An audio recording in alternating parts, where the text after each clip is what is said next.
Eh bien, les amis, vous ne le croirez certainement pas, mais tout ce qu'on dit sur l'Australie est en fait vrai. Nous sommes donc en Australie.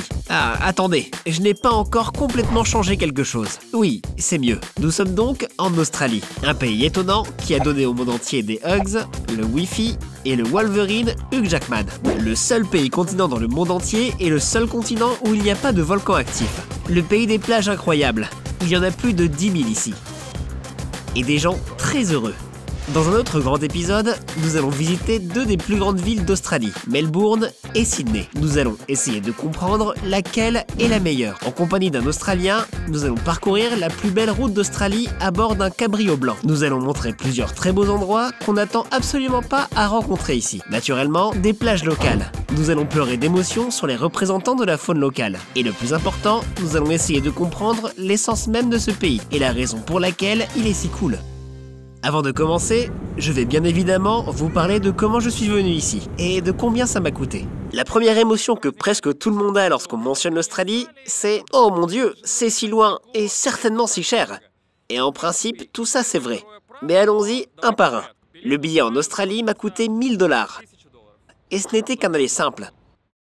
Si vous voulez savoir comment les gens des autres pays vivent et voir plus de mes voyages, abonnez-vous à cette chaîne. Plus il y a d'abonnés, plus il y a de lieux incroyables que je pourrais vous montrer. J'ai décidé de commencer ma rencontre avec l'Australie, avec l'une des plus grandes villes du pays.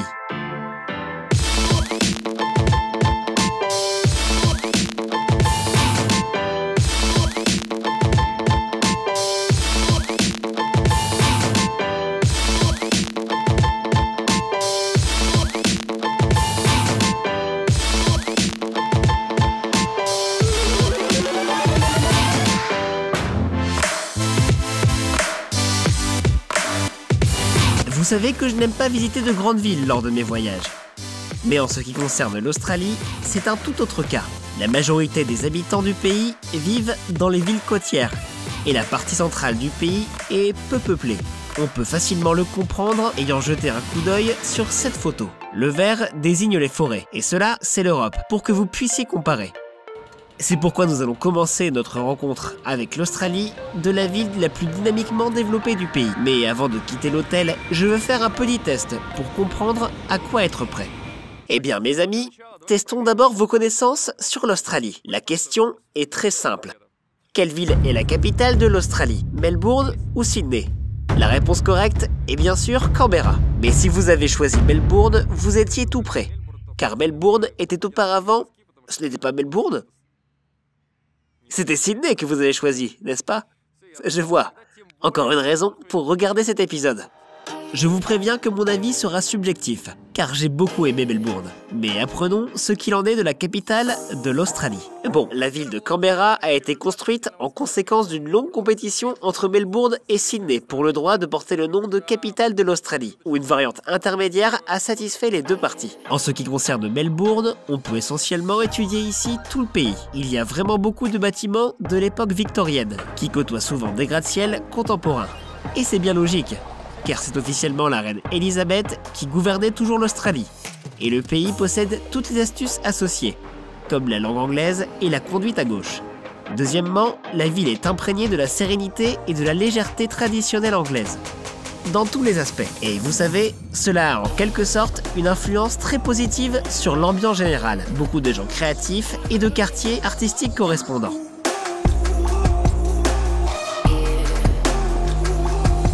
Mais les rues sont propres. Il y a des fontaines avec de l'eau potable et les sans-abri locaux sont des hommes étonnamment propres. Vous voyez un homme qui s'est endormi dans la rue. Tout est propre autour de lui. Bien rangé, il y a même un livre. Notre homme comprendra immédiatement que quelque chose comme ça n'arrive pas par hasard. Et maintenant, je vais vous parler du secret principal de Melbourne. Le fait est que la ville a été reconnue comme la ville la plus confortable à habiter au monde. Ce n'était pas une ou deux fois, mais 7 fois de suite. 7. C'est pourquoi je m'intéresse beaucoup à ce qu'il y a dans cette ville, qui n'existe pas dans les autres villes. Pourquoi est-elle reconnue comme la ville la plus confortable à vivre au monde 7 fois de suite? J'ai passé 2 jours à Melbourne pour le comprendre. Alors mes amis, regardez et comparez Melbourne avec la ville dans laquelle vous vivez. Premièrement, il existe de nombreuses options de transport écologique ici, en particulier divers tramways multicolores, et eux tous, y compris ce fameux vieux tramway, sont absolument gratuits. Bien sûr, il y a aussi le métro, des trains électriques et de nombreux vélos et de pistes cyclables. Il y a beaucoup de verre ici. Ce ne sont pas seulement de la verdure dans les rues et des parcs, qui sont très nombreux ici. Croyez-moi, 1, 2, 3, et ce n'est qu'une partie. Mais aussi la verdure sur des bâtiments. Et de ce point de vue, Melbourne ressemble à Singapour, par exemple. La ville est très verte, extrêmement verte. Des arbres sont partout, et l'on se sent entouré de gratte-ciel. À New York, bien sûr, il n'y a que du béton. Tandis qu'ici, il y a beaucoup d'arbres. La configuration urbaine est très confortable ici. Toutes les rues sont perpendiculaires, ce qui facilite considérablement la navigation. Dans la ville, il y a très peu de publicité. Il y en a bien sûr, mais elle est si bien placée qu'elle ne perturbe pas l'œil. Continuons. L'architecture, ici, on peut rencontrer des gratte-ciel contemporains aussi bien que de vieux bâtiments. Des édifices victoriens côtoient des maisons dans le style Art déco. Il existe également des solutions architecturales intéressantes. Comme si, par exemple, c'est la façade ordinaire du bâtiment. Et comme ça, c'est déjà le portrait d'une personne en l'honneur de laquelle il a été construit. Et bien sûr, mon style préféré du chaos architectural ne manque pas. Dans l'ensemble, l'architecture locale est géniale. On se promène et on l'admire. Melbourne est la capitale sportive de l'Australie. Premièrement, c'est ici que l'Australia Open a lieu, ce qui signifie qu'il y a beaucoup de cours de tennis ici. Il y a un stade pour footy, le football australien. C'est un mélange vigoureux du rugby et du football, où des joueurs parcourent 20 km par match, et où l'arbitre n'arrête jamais le jeu, ou bien presque jamais. Bref, c'est l'Australie mes amis. Et en général, la population locale est bien sportive. C'est non seulement le mérite des gens, mais également de l'État, qui lutte pour la santé de la nation d'une façon assez intéressante. Il s'agit de la politique gouvernementale que je trouve géniale pour séparer les cigarettes et le peuple. Les cigarettes ici sont les plus chères au monde, comme on me l'a dit. Jusque-là, à ma connaissance, les cigarettes les plus chères que j'avais jamais vues étaient à Singapour. Un paquet coûtait environ 15 ou 16 $ américains. C'est 7-Eleven ordinaire. Visitons-le pour voir combien coûtent les cigarettes en Australie. Combien coûtent les cigarettes, mon ami? Je m'intéresse seulement.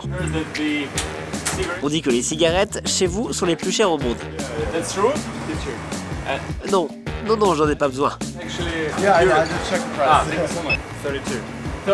32 $ australiens. C'est fou. Bon, en ce qui concerne le montant, pour un paquet, il faut compter environ 23 ou 24 $ américains à peu près. Je crois que c'est la façon publique la plus effective pour décourager le désir de fumer. Avec de tels prix pour cigarettes, on va certainement arrêter. Ajoutez cela à des rues propres et à l'attitude des citoyens et des autorités à l'apparence de la ville. Un nombre incroyable de restaurants, de cafés, de bars, de points de restauration et la vie nocturne très active. Voilà par exemple la queue de la boîte de nuit en face de mon hôtel. Oui, c'est la queue pour la boîte de nuit. Et vous obtenez la ville confortable désirée. Pas super reconnaissable comme New York ou Amsterdam, mais tout simplement confortable et compacte pour la vie à l'aise. Sans bouchons et foules, où tout est à portée de main. Il y a même un port de croisière ici. C'est-à-dire, la ville ne se démarque pas particulièrement. Elle n'est ni grande ni petite. Ce n'est pas un village, et en même temps, ce n'est pas une ville très bruyante. Tout est assez ici. Il me semble que cette phrase caractérise Melbourne assez bien. Il y a tout ici, mais rien de plus. Je ne voudrais pas rester dans la ville pour longtemps, mais je dois certainement vous montrer quelques endroits intéressants à Melbourne. Donc, premièrement, la rue la plus cool. En fait, ce n'est pas une rue, mais une ruelle. C'est une ruelle ACDC. Ce n'est pas un nom commun, mais une ruelle officielle que le maire de Melbourne a ouvert avec des mots que je vais citer. Comme la chanson le dit, s'il y a un Highway to Hell, c'est le Highway to Heaven. Le gouvernement local est définitivement dans le thème. La ruelle est extrêmement atmosphérique ici. Tout ici est consacré à l'œuvre du groupe. Et si vous ne le saviez pas, AC/DC est un groupe australien. Et ses fans vont sans doute adorer cet endroit. À ma grande honte, je ne savais pas qu'AC/DC était australien. Mais en principe, donner à une ruelle le nom d'un groupe de rock et la décorer comme ça, c'est vraiment très cool. Et pour que vous ne soyez pas aussi gênés que moi, je dois dire que Russell Crowe, Mel Gibson, Nicole Kidman, Kate Blanchett et Hugh Jackman, ainsi que Heath Ledger, viennent également d'Australie. Un autre endroit intéressant se trouve dans le quartier de Brighton Beach. Oui les amis, il y a aussi Brighton Beach. Vous comprendrez plus tard pourquoi. C'est l'un des symboles principaux de Melbourne. Des cabanes de plage colorées dont l'âge est de plus de 100 ans. Il y a exactement 82 cabanes ici. Elles sont tous presque de la même taille et faites de la même matière. Elles sont soigneusement numérotées et c'est un endroit touristique très populaire. On filme même des clips ici. Notre favori est la cabane numéro 38. Mais ce qui est le plus intéressant, c'est le prix. Elles sont toutes à vendre et le prix moyen d'une telle cabane est de 200 000 $ australiens. C'est environ 150 000 $ américains. Mais c'est bien prévisible. L'endroit suivant, c'est un hasard. Et vraiment, j'ai une grande chance. J'ai pris un Uber et j'ai vu ça. C'est un miracle absolu. Regardez, un lac de couleur rose juste dans la ville. Les amis, tout cela a l'air purement fantastique. C'est difficile à croire. Et bien sûr, ça a l'air cool au sol. Mais essayons de voler.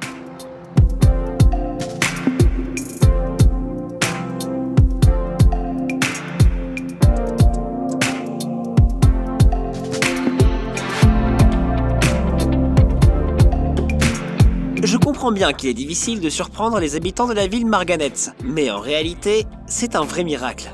Et cela s'est produit littéralement en une journée. C'est-à-dire, hier, l'eau dans ce lac était d'une couleur ordinaire. En fait, en Australie, il y a plusieurs lacs similaires, et je voudrais visiter l'un d'eux, mais il se trouve assez loin. Et celui-ci se trouve directement à Melbourne, et c'est une grande chance en réalité. Je vois que beaucoup de locaux viennent ici et prennent des photos. Cela signifie que c'est un événement assez rare pour eux aussi. La cause de ce changement brusque de couleur est la chaleur extrême et l'absence de précipitations. Des algues unicellulaires poussent au fond du lac et produisent des pigments rouges dans de telles conditions météorologiques. Du haut, cela ressemble à une image photoshopée, à quelque chose de fantastique. C'est un phénomène assez rare, qui se produit une fois par an en moyenne, et trouver un lac aussi rose est vraiment une grande chance. Vivez-vous à Melbourne? Et n'avez-vous rien vu de pareil? Wow. Il y a un fait important que vous devez savoir de Melbourne et de l'Australie en général. Et les Australiens vous le diront. Melbourne's very multicultural. It's very multicultural as compared to other cities.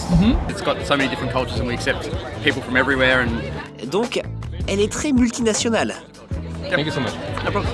L'Australie est le pays des immigrants. Il suffit de sortir dans la rue pour s'en assurer. Imaginez, 10 passants sur 12 que j'ai rencontrés dans la rue sont venus en Australie de l'autre pays. Ils ne sont pas originaires d'ici. Presque 200 nationalités différentes vivent ici, les unes à côté des autres, créent des familles et communiquent pratiquement sans conflit.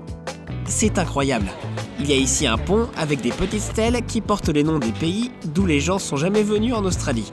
Et bien sûr, parmi eux, il y a beaucoup de gens originaires de Russie, d'Ukraine, de Biélorussie et d'autres anciennes républiques soviétiques. Il existe même un quartier de Balaklava à Melbourne. Eh bien, que puis-je dire si l'un des policiers qui sont venus me retenir le premier jour... Oui, eh bien j'ai décidé de voler près d'un immeuble de bureau qui s'est avéré être l'un des bâtiments de la mairie. Ce qui est bien étrange, quel bâtiment de mairie sans piliers? Donc, l'un des policiers était originaire d'Ukraine. Merci beaucoup, vous êtes très bon. Je ne filme pas au visage. Merci. Merci. Au revoir. Ok. Dobranic. Maintenant, tous ces gens d'où qu'ils viennent sont désignés d'un nom amusant.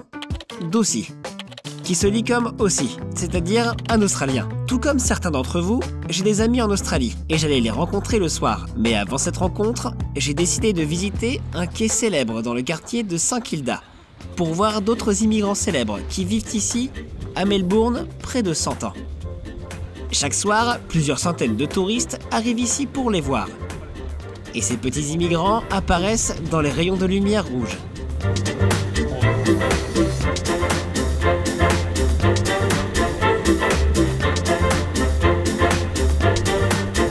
Je ne disais rien, car je riais tout le temps. Mais ces petits sont si drôles et se déplacent d'une manière si bizarre que je ne peux pas me retenir de rire. Pour protéger ces randonneurs des touristes, il existe même une patrouille spéciale de pingouins. Ce sont des bénévoles qui contrôlent le public et éclairent les pingouins avec la lumière rouge pour ne pas effrayer les animaux. Ce sont les soi-disant manchots pygmées. Ils ne dépassent pas 40 cm et ils semblent assez petits en réalité. Ils nichent ici, sur le quai de Melbourne depuis déjà près de 100 ans et gazouillent en langage pingouin.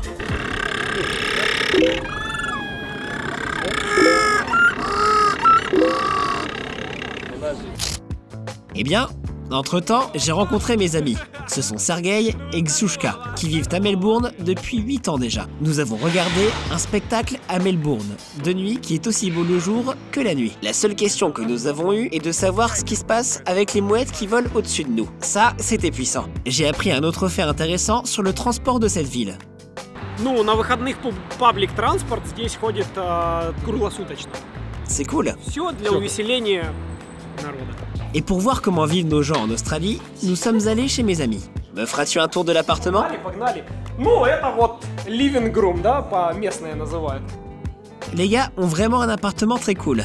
Mais maintenant, je vais vous révéler quelques secrets à ce sujet. Ce bureau, il a attiré mon attention tout de suite. Il est très cool. En fait, je le mettrai dans mon studio. C'est le bureau de poubelle. Les gens l'ont jeté. Ce canapé noir, formidable, je vais vous le montrer.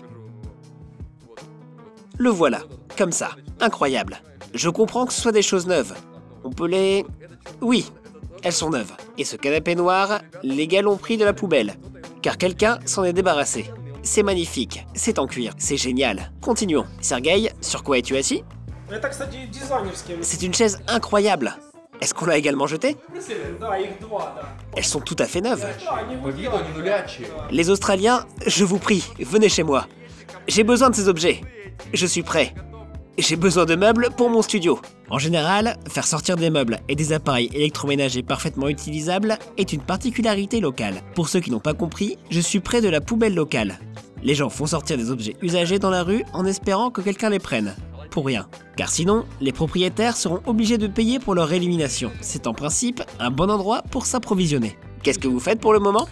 Сейчас у нас свой бизнес, мы, ну, по сути, делаем квесты. Bon, c'est incroyable, mais Sergueï est devenu le premier à apporter les quêtes en Australie. Le format de quête n'existait pas. Les quêtes étaient populaires en Europe, dans nos pays, mais pas ici. Cet homme les a apportées. Dis-moi Sergueï, comment est-ce que ça va? Пошло немножко не так, как пошло. Est-ce que ça va ou est-ce que ça ne va pas? Ну, как видишь, мы не голодаем. Sergueï est bien modeste. Le chiffre d'affaires de sa société Urban Quest est actuellement de 100 000 $ par an. C'est certainement encore une raison d'être fier. En général, comme toujours, communiquer avec les locaux donne bien plus d'informations que Wikipédia ou Google. Чувак, а ты знал, что в Австралии легализована проституция? Нет. C'est-à-dire, on peut y aller légalement et... Да, есть просто, он так и называется, бордель. Это бизнес. Обычный бизнес, который платит налоги, как все. Les gars vivent dans le quartier qui s'appelle Clayton. C'est calme et confortable ici. Mais je m'intéressais moins au quartier et plus à ses habitants.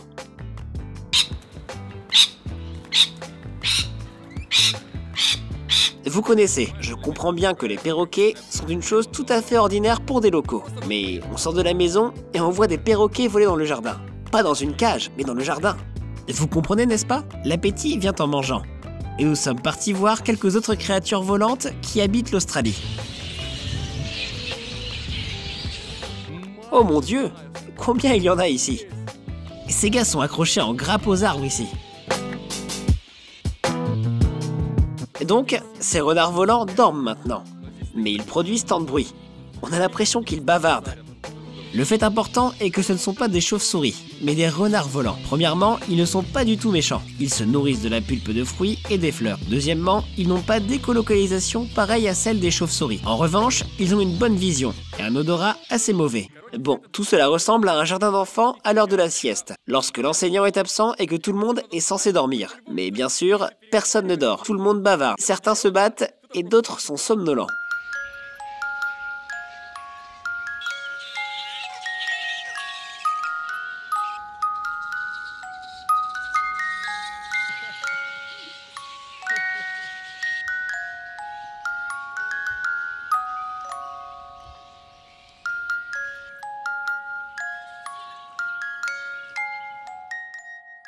Les renards volants ressemblent beaucoup aux chauves-souris. Seulement, ils sont un peu plus gros. Mais ils sont extrêmement mignons. Super mignons. Surtout lorsque cette créature est accrochée au-dessus et te regarde avec des yeux brillants. Comme si, qui est celui-ci qui murmure là-bas et perturbe mon sommeil? Si quelqu'un venait et disait à ce moment-là, faites un don au renard volant, on n'hésiterait pas à sortir 10 $ et à les donner, car ils sont si mignons. Et maintenant, si vous me le permettez, un peu d'informations sur les animaux australiens. Ce sujet mérite un récit à part entière, car il existe, dans ce grand pays, un grand nombre d'espèces que l'on ne trouve nulle part ailleurs qu'en Australie. Premièrement, c'est le diable de Tasmanie. Il a reçu son nom des Européens en raison des cris nocturnes que le diable peut pousser. Et regardez son museau. Il semble plutôt rusé, n'est-ce pas? Mais il y a une triste nouvelle. La Tasmanie connaît actuellement une épidémie de maladies incurables qui a déjà tué 70% de la population des diables. Il n'en reste plus qu'environ 10 000 individus. C'est pourquoi, afin de conserver la population d'animaux sains, on les transporte en Australie. À mon avis, ils se sentent bien ici. L'animal suivant, c'est pour dire le symbole principal de l'Australie. Même les armoiries du pays portent son image. Ils sont mignons bien sûr et extrêmement amusants. Ceux-ci sont absolument dociles. Ils n'ont pas peur de l'homme car ils vivent dans un zoo de contact. Et dans la nature sauvage, je doute que je puisse lui titiller l'oreille. Les pattes antérieures du kangourou sont très faibles. En revanche, ses pattes arrière et la queue sont très puissantes et lui permettent de sauter jusqu'à 3 mètres en hauteur et 8 mètres en longueur. Il existe cependant des exceptions. Regardez, cet athlète, il va s'approcher. C'est un vrai champion de CrossFit dans le monde des kangourous. Un tel individu pourrait vraiment voler le téléphone portable dans la ruelle. Il n'est donc pas nécessaire d'aller à la salle de sport pour développer les muscles. On peut simplement sauter comme ce wallaby. Isabelle, Isabelle, Isabelle, regarde-moi enfin. Ce beau garçon, tu comprends bien qu'il y en a des milliers. Et viens chez moi. J'ai un appartement de luxe, en Israël. Un appartement près d'Askelon. Je vois. Donc les kangourous sont complètement calmes et tout à fait faciles de contact. Au moins dans de telles zones de contact. Des créatures normales et paisibles. Bien que dans la nature, il y avait des situations où ces animaux attaquaient des chiens et où les gens devaient les défendre. J'ai essayé de m'entraîner avec un kangourou, mais ça n'a pas vraiment marché. Regardez, il ne s'attendait évidemment pas à ça. Bon, il vaut mieux nourrir des kangourous que de se battre avec eux. Et maintenant, la superstar principale, mon animal totem personnel, un koala. Tout ce qu'un koala fait dans sa vie, c'est manger et dormir. Ils dorment n'importe où, dans n'importe quelle position. Couché, assis, suspendu, assis à nouveau. En fait, voir un koala bouger, c'est de la chance. Nous avons vraiment eu de la chance ce jour-là. Bon, comme les koalas dorment 20 heures en moyenne par jour, il faut admettre que nous sommes tous un peu des koalas. Un koala ressemble à chacun de nous le matin après une fête intense. Un regard morne avec les restes de conscience, les mouvements inhibés, un désir non motivé de se déplacer peut-être, à son propre détriment, et soif sauvage de quelque chose à boire. N'importe quoi. Donc, un koala a l'air d'un gentil ivrogne. Et il sent de manière appropriée.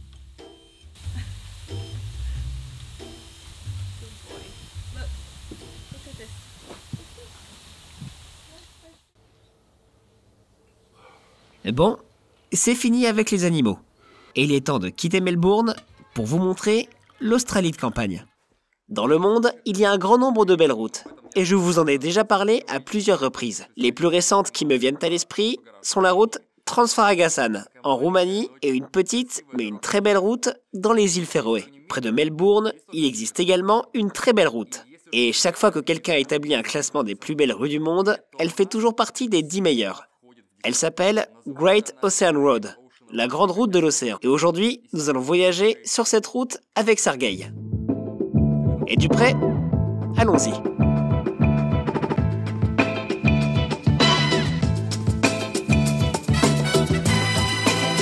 Écoute, mec, pourrais-je faire aussi des quêtes en Australie?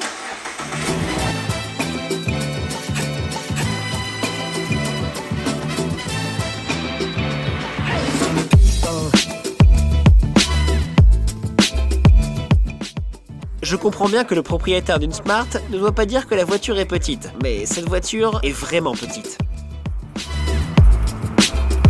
Oh, un petit Lanos. Maintenant, j'en ai vu tout en Australie.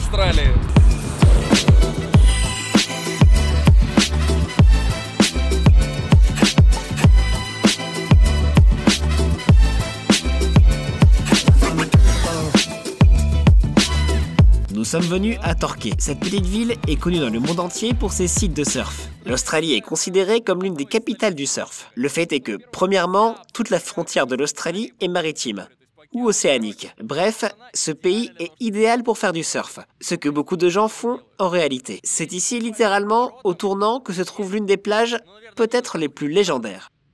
Il s'agit, bien sûr, de la plage Bells Beach. Si vous vous souvenez du film culte Point Break, lorsque le personnage de Patrick Swayze parle d'une tempête de 50 ans, il fait précisément référence à cette plage. Les vagues ici sont bonnes, donc beaucoup de gens viennent de très loin. From Brazil. Êtes-vous venu ici exprès? I arrived in Perth. Pourquoi est-ce que vous êtes venu ici? I do body surf. Ah, body surf. Yeah. Oh, ah, really? Les vagues sont-elles bonnes ici? Here. Yeah, it's a good spot. Yeah, Really? just traveling around the East Coast. Avez-vous loué cette voiture? No, it's my car. Êtes-vous venu du Brésil dans cette voiture? No. I bought. Ah, you bought? In WA. Yeah. Eh bien les amis, les gens viennent en Australie, achètent de vieux bus qui ont tout. Un endroit pour faire la vaisselle, diverses boîtes pour canne à pêche et cordes, pour vêtements et bien sûr un lit. Et ils voyagent, puis ils les vendent et ils reviennent chez eux. Et ils traversent toute l'Australie. Je ne sais pas combien de temps cela leur prend, compte tenu qu'ils s'arrêtent souvent. Je crois que quelques mois, et ils voyagent d'un site vers l'autre, font du surf, s'amusent. C'est l'Australie, mec. L'Australie. Et il y a vraiment de quoi s'amuser. J'ai déjà dit qu'il existe plus de 10 000 plages. En fait, toute l'Australie est une seule plage infinie, avec un très large littoral et de l'eau turquoise. C'est pourquoi il est bien difficile d'imaginer les foules dans les plages.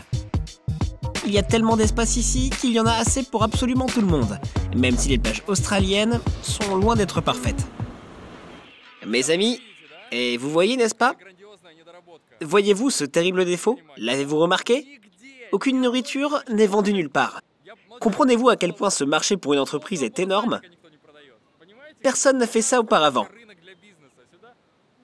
Eh bien, les Australiens, c'est vraiment simple. Это элементарно, ну. То есть у людей пляж ассоциируется с пляжем, а не с едой и с выпивкой. Как так? Mais revenons à notre sujet.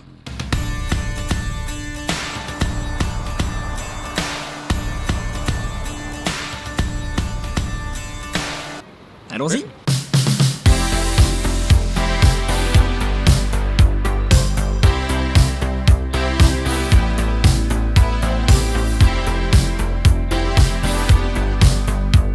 La Grande Route de l'Océan est une route de 243 km le long de la côte sud de l'Australie.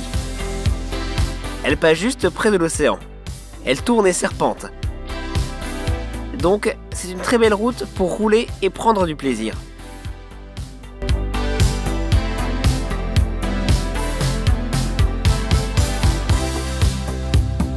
Les sections de la route passent non seulement le long du littoral, mais également à travers les forêts tropicales.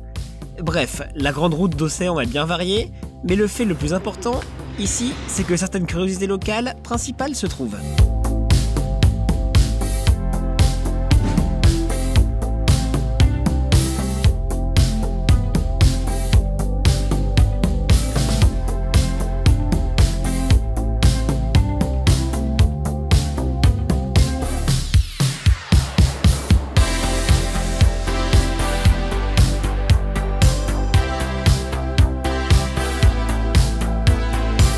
Bien sûr, au coucher du soleil, ces falaises de 45 mètres de haut ont l'air très impressionnantes.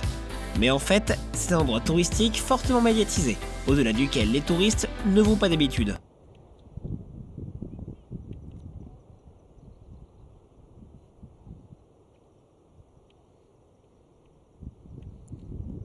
Я тебе покажу локацию получше. Без туристов. Визуально вот будет так же круто, если не лучше.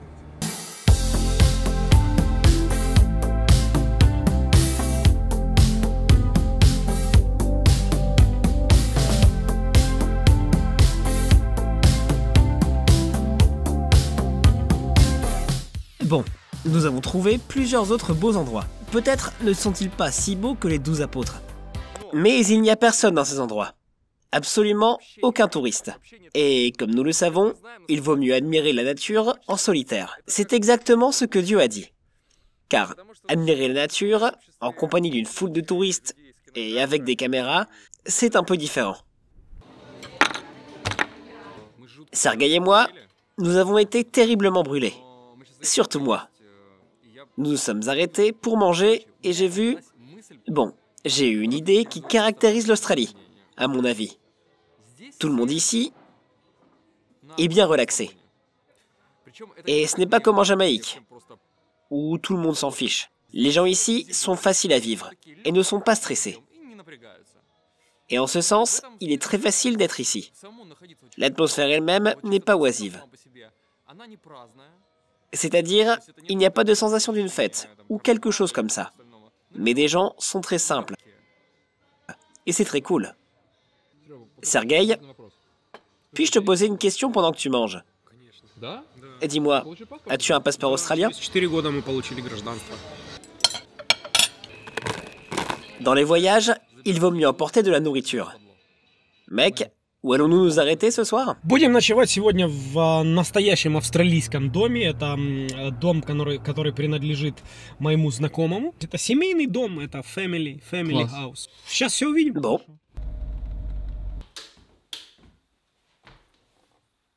Bon, c'est à cela que ressemble une maison familiale australienne. Il y a 2 étages ici. Beaucoup de chambres. Il me semble que nous les avions pas toutes vues. La maison appartient à Peter, l'ami de Sergueï. Merci Peter. De tout mon cœur, merci beaucoup. Le matin dans cette maison était fantastique.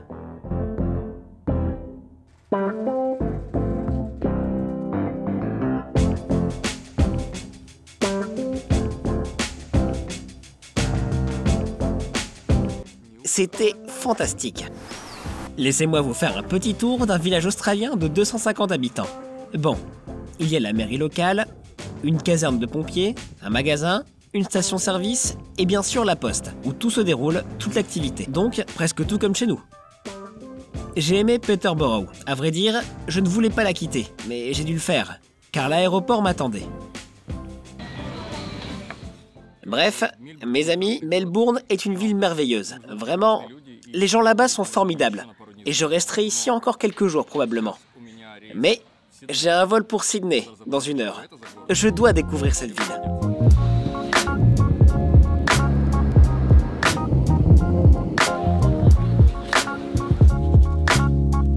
Bon, j'ai dépassé mon budget, car cette fois-ci, par exemple, on commande une voiture en ligne. Elle coûte environ 120, 130 ou bien 150 $ par jour.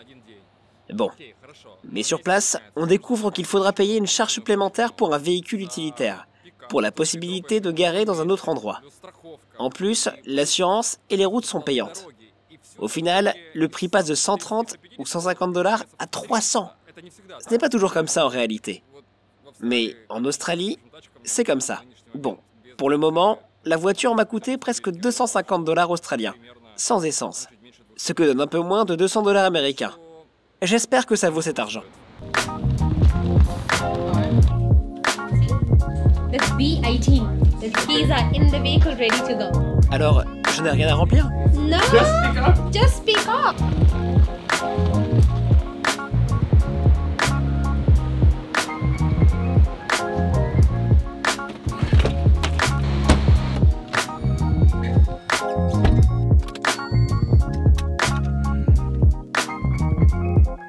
La première chose très difficile à s'habituer est que la poignée des clignotants se trouve de l'autre côté. C'est-à-dire, la main est tellement habituée à activer les clignotants de ce côté qu'on active constamment les essuie-glaces. Ah merde! Et ce qui rend l'Australie extrêmement différente de tous les pays où l'on circule à gauche, c'est qu'il y a beaucoup de panneaux ici qui préviennent. Mec, tu es dans un pays avec la circulation à gauche. Alors quand tu sors, regarde à droite, pas à gauche. Eh bien, bonjour Sydney.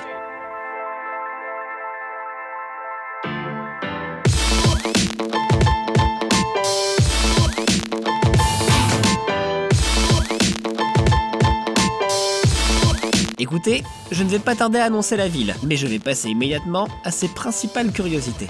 Alors mes amis, il existe Venice Beach en Amérique, Copacabana au Brésil et en Australie, c'est Bondi Beach, la plage australienne la plus célèbre. Cet endroit est à couper le souffle.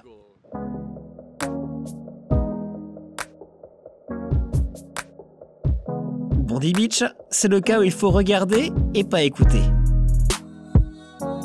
et il vaut mieux regarder au sol et pas le ciel.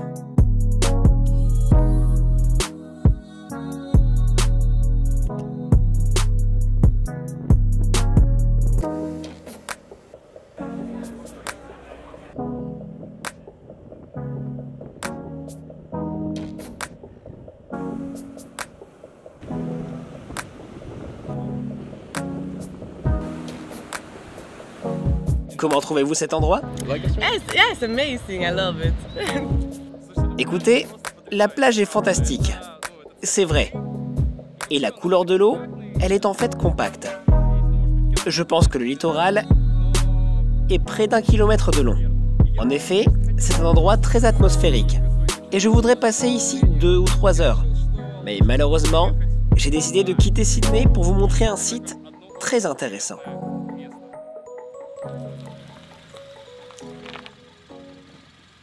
Oh oui, c'était déjà tellement beau à l'entrée, autant de verdure. Je crois que ce sera fantastique. Je ne me suis pas du tout attendu à ça.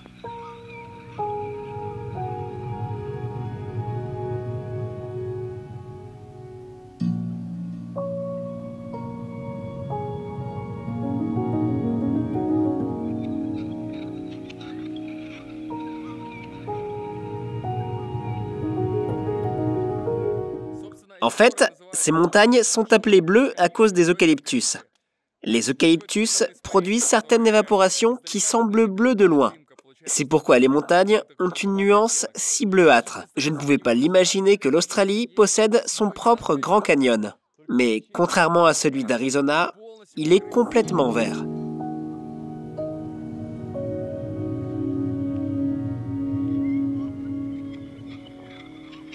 Oh mon Dieu!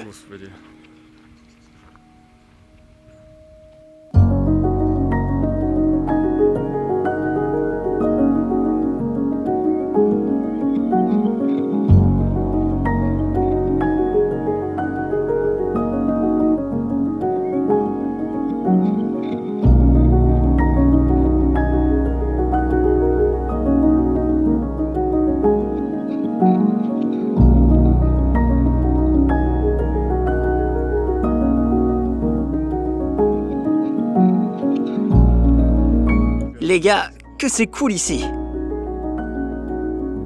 Honnêtement, qui d'entre vous aurait pu penser qu'en Australie, à 2 heures de Sydney, il y avait une chose pareille?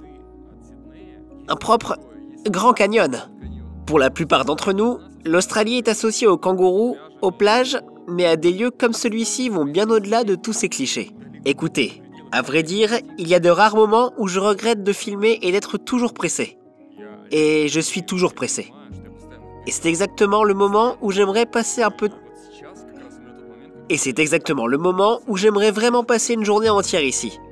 En bas, il y a un sentier. Il y a une rivière où l'on peut nager. Et parcourir toute cette vallée est sans doute incroyablement belle. Mais malheureusement, je n'ai qu'une seule heure à passer ici. Et je dois partir. C'est un endroit magnifique. Vous connaissez? Un endroit qui donne des frissons aux frissons. Chaque dollar payé pour la voiture a été récompensé. Chaque dollar! Que c'est beau! Avant le dernier saut vers Sydney, j'ai dû trouver un logement aux alentours et je l'ai fait. Un motel 3 étoiles et demie au bord de la route. Je voudrais prendre une douche, mais d'abord, un rituel traditionnel.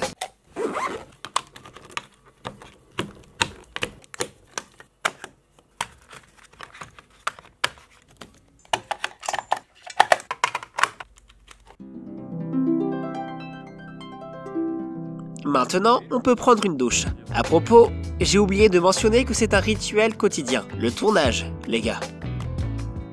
Le lendemain matin, je me suis levé tôt. J'ai roulé jusqu'à Sydney en quelques heures et je me suis rendu en ville. La ville de Sydney, comme Melbourne, s'est avérée être très cool. Mais honnêtement, je n'ai pas beaucoup vu la ville, car je m'intéressais en premier lieu à un endroit particulier. La baie de Sydney. C'est ici que se trouvent les attractions touristiques principales de la ville, et probablement toute l'Australie. Premièrement, c'est le pont Harbour Bridge. C'est l'un des plus grands ponts en arc en acier du monde. avec une hauteur de 134 mètres et une longueur de plus d'1 kilomètre. Les voitures que vous voyez actuellement roulent à 49 mètres au-dessus de l'eau. Le pont est assez vieux. Chez nous, on dirait d'avant-guerre. Pour sa forme inhabituelle, il a été surnommé le cintre. À propos, on peut monter au sommet du pont dans le cadre d'une visite guidée pour quelques centaines de dollars. Vous voyez, il y a des gens là-bas, à gauche. Mais à quoi bon monter si l'on a un drone ? Dans cet ensemble, ce n'est pas le pont qui joue un rôle central. L'essentiel, c'est cela.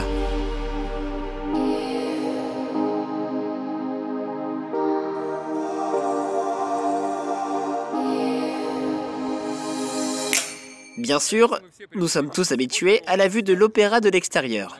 Mais combien d'entre vous ont déjà vu l'opéra de l'intérieur ? Les gars, j'ai acheté un billet pour 40 $. C'est pour des groupes anglophones. Mais pour les groupes parlant japonais et coréen, il coûte déjà 80 $. Et pour ceux qui parlent mandarin, c'est-à-dire chinois, 110 $. Il me semble que les Australiens ont saisi l'idée de l'industrie touristique et ont compris sur qui gagner. Soyez délicats, il y a beaucoup de choses chères à l'intérieur. La première chose qu'on comprend lorsqu'on entre dans l'opéra de Sydney, c'est que ce n'est pas uniquement l'opéra. Par exemple, Goran Bregović ou même Iggy Pop se produisent ici. En fait, il y a 5 ou 6 salles de concert ici. Mais la chose la plus importante à propos de l'opéra est bien sûr son intérieur. Et il est aussi au moins aussi beau qu'à l'extérieur. Bon, premièrement, il n'y a pas de piliers à l'intérieur. Et c'est vraiment cool. Il y a beaucoup d'espace libre. Et toute la construction repose sur des câbles en béton dont la longueur totale est de 350 km. Le bâtiment est une vraie merveille d'ingénierie. Et en ce qui concerne la visite guidée, elle est décevante, car il est strictement interdit de filmer dans les salles de l'opéra. J'ai tourné tout ça secrètement. Il vaut mieux dépenser ces 40 $ pour un billet le moins cher pour un spectacle. Eh bien, il vaut mieux voir un opéra que de faire une visite guidée. Mais malheureusement, il n'y a pas de spectacle ce soir. Je pars demain. C'est pourquoi, si vous êtes à Sydney, faites-moi une faveur. Allez à l'opéra et profitez-en. Le résumé de l'opéra de Sydney, c'est exactement ce que Melbourne manque. Si Melbourne avait son propre opéra de Sydney, c'est-à-dire un bâtiment mondialement connu, croyez-moi, nous connaîtrions autant sur Melbourne que sur Sydney. C'est pourquoi chaque ville, surtout celle qui prétend devenir un haut lieu touristique, a un grand besoin d'une attraction principale. Une image de carte postale que tout le monde associe à une ville. Cette image de carte postale de Sydney, on peut la voir de l'autre côté de la baie. Pour atteindre ce pont, il faut traverser la baie en ferry. Ce que je vais faire, en effet.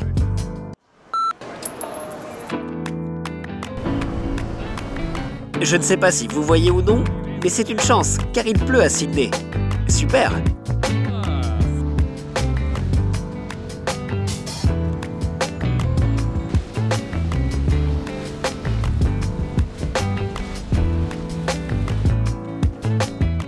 De l'autre côté de l'opéra se trouve un quartier super chic. De belles maisons portant le nom de famille, je suppose. Et bien sûr, des voitures de luxe.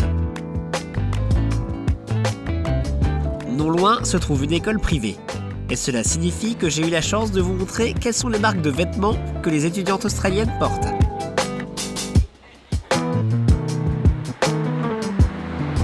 Pour les garçons, l'uniforme scolaire est un peu différent, mais aussi assez amusant.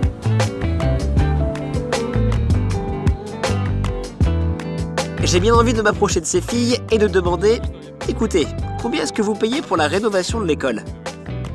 Mais je n'ai pas eu besoin de m'approcher, car la fille est venue vers moi elle-même. Je suis documentaliste. Je filme une vidéo sur l'Australie. Oui. Salut. Il faut mentionner que l'école est assez chère. Cependant, ce ne sont pas les parents en voiture qui viennent chercher leurs enfants, mais des autobus scolaires ordinaires. Eh bien, c'est le bon endroit. Pour être honnête, cela m'a remonté le moral. Même par ce temps, cette vue est magnifique. Ce qui était le plus cool, c'est qu'il n'y avait presque personne ici.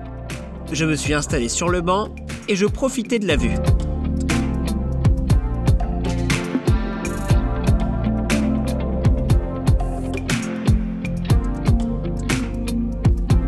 Et la bonne nouvelle était que les nuages se sont dissipés. La pluie s'est arrêtée et j'ai eu l'occasion de vous montrer cette vue dans toute sa beauté.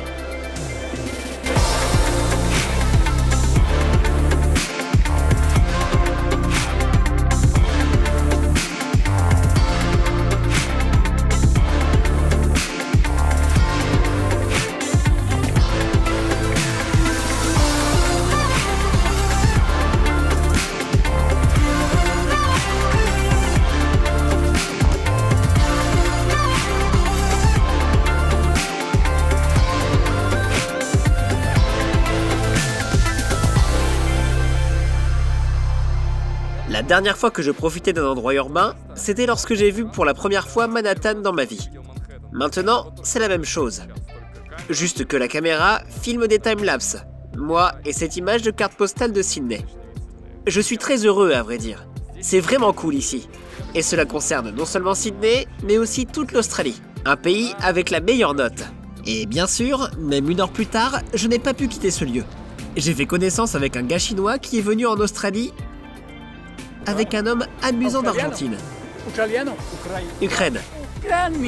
J'ai bu de l'eau, j'ai vérifié les toilettes locales. Attendez, un instant, je vais en parler plus en détail.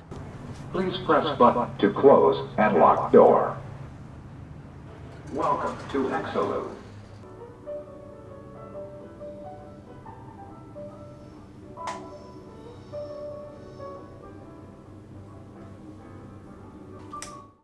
Juste au cas où je répète, je suis dans les toilettes publiques d'un endroit assez fréquenté.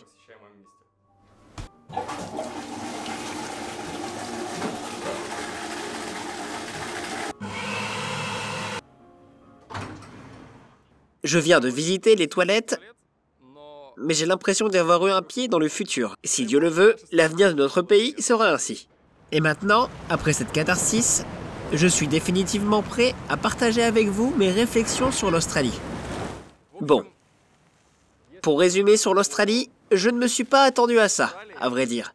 Bien sûr, je me suis préparé à quelque chose. J'ai beaucoup lu. Mais je ne m'attendais pas à ce que ce soit si cool. Tout comme beaucoup d'autres, j'étais sous l'influence de stéréotypes sur l'Australie. Les kangourous, les plages, l'opéra de Sydney. Mais en fait, ce que j'ai vu a dépassé largement ces 3 clichés. Depuis quelques jours, je réfléchis pourquoi l'Australie est ainsi. Et voilà les conclusions que j'ai faites. En fait, cela ressemble à Israël. Le fait est qu'Israël, aussi bien que l'Australie, a été construit par des immigrants. Et ils sont habités par des immigrants. Chaque personne ici que j'interrogeais est venue de quelque part. Des immigrants sont des gens qui sont prêts à travailler dur, à donner leur âme, tous leurs efforts pour construire quelque chose. Ce sont des représentants très motivés de la société. Regardez ce qu'ils ont fait ici. Un pays merveilleux. Vraiment. Eh bien, pour moi, l'Australie est le cas où mes attentes ont été non seulement satisfaites, mais même dépassées. J'ai vraiment eu plus de ce à quoi je m'attendais. Mais pour être honnête, ce n'est pas la fin de votre voyage. D'autres vidéos aussi intéressantes sont disponibles sur la chaîne. Regardez et profitez-en. Je vous recommande de vous abonner pour ne pas manquer la nouvelle vidéo. Cliquez sur j'aime et écrivez vos commentaires. Eh bien, vous pouvez regarder cet épisode sur ma chaîne. Voyagez, ça vaut le coup.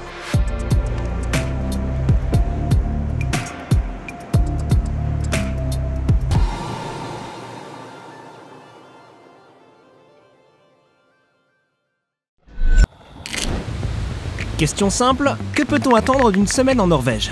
Beaucoup de choses, comme ceci et cela, et même ça. Et 1 million d'autres choses encore. J'ai passé mes 7 premiers jours dans cette chambre d'hôtel. C'est parce que juste après mon arrivée dans le pays, j'ai été mis en quarantaine. Je m'explique. Comme le veut la tradition, aucun voyage ne peut commencer sans que je passe devant l'appareil photo. Alors bon, ne dévions pas. À mon arrivée, j'ai été embarqué dans un bus gardé par la police, rempli principalement de Pakistanais, et emmené à l'hôtel Radisson Blu, où j'ai passé les 7 jours suivants enfermé dans une chambre individuelle. Ma chambre, d'une superficie de 19 mètres carrés, était généralement remplie de tout ce qu'on avait besoin pour une isolation confortable, y compris une télé, une bouilloire, des accessoires de salle de bain, des décorations et surtout de la nourriture que le personnel laissait à ma porte 5 fois par jour. La chambre coûte environ 200 $ par nuit, mais je n'ai eu à payer que 50 $, le reste étant pris en charge par le gouvernement local. Voilà tout ce que vous devez savoir sur la Norvège. Je considère ça comme une petite escapade budgétaire, payée par le royaume. Je me suis amusé autant que j'ai pu pendant ces 7 jours. J'ai lu des livres, regardé des vidéos sur YouTube, j'ai même fait du sport, et je me suis décomposé mentalement. C'était une semaine étrange, parce que vous êtes dans un pays différent, mais vous ne pouvez pas le voir, parce que vous ne pouvez pas quitter l'hôtel.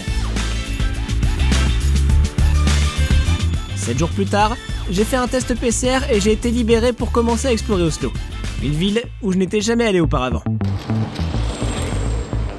La belle époque, oh oh. La belle époque, oh oh. La belle époque, la belle époque. Alors, que puis-je vous dire à propos d'Oslo? C'est une capitale scandinave typique avec toutes les caractéristiques attendues. Il y a une maison avec une flèche, un grand parc verdoyant, un monument à la mémoire d'un homme célèbre dont nous n'avons probablement jamais entendu parler auparavant, et une architecture scandinave sympa. Ensuite, il y a des structures étranges, des bateaux, des transports en commun confortables et des quartiers vraiment sympas, que nous étudierons bientôt en détail. Quoi qu'il en soit, partons à la découverte de la ville. Je suis venu en Norvège pour la beauté des paysages, mais je dois aussi vous parler de l'économie et de la vie sociale. Et oui, voici une autre vidéo sur un pays riche et prospère.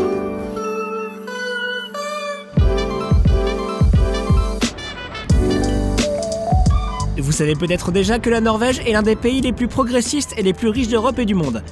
Et Oslo en est représentative.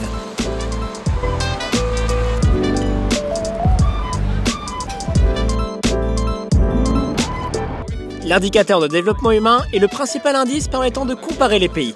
Et la Norvège occupe la première place depuis au moins 12 ans.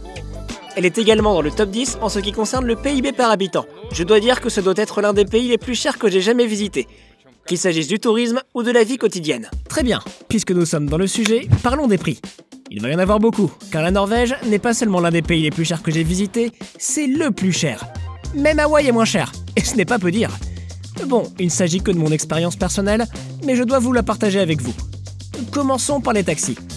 Un taxi de l'aéroport au centre-ville coûte entre 100 et 200 $, soit plus qu'un billet d'avion pour la Norvège.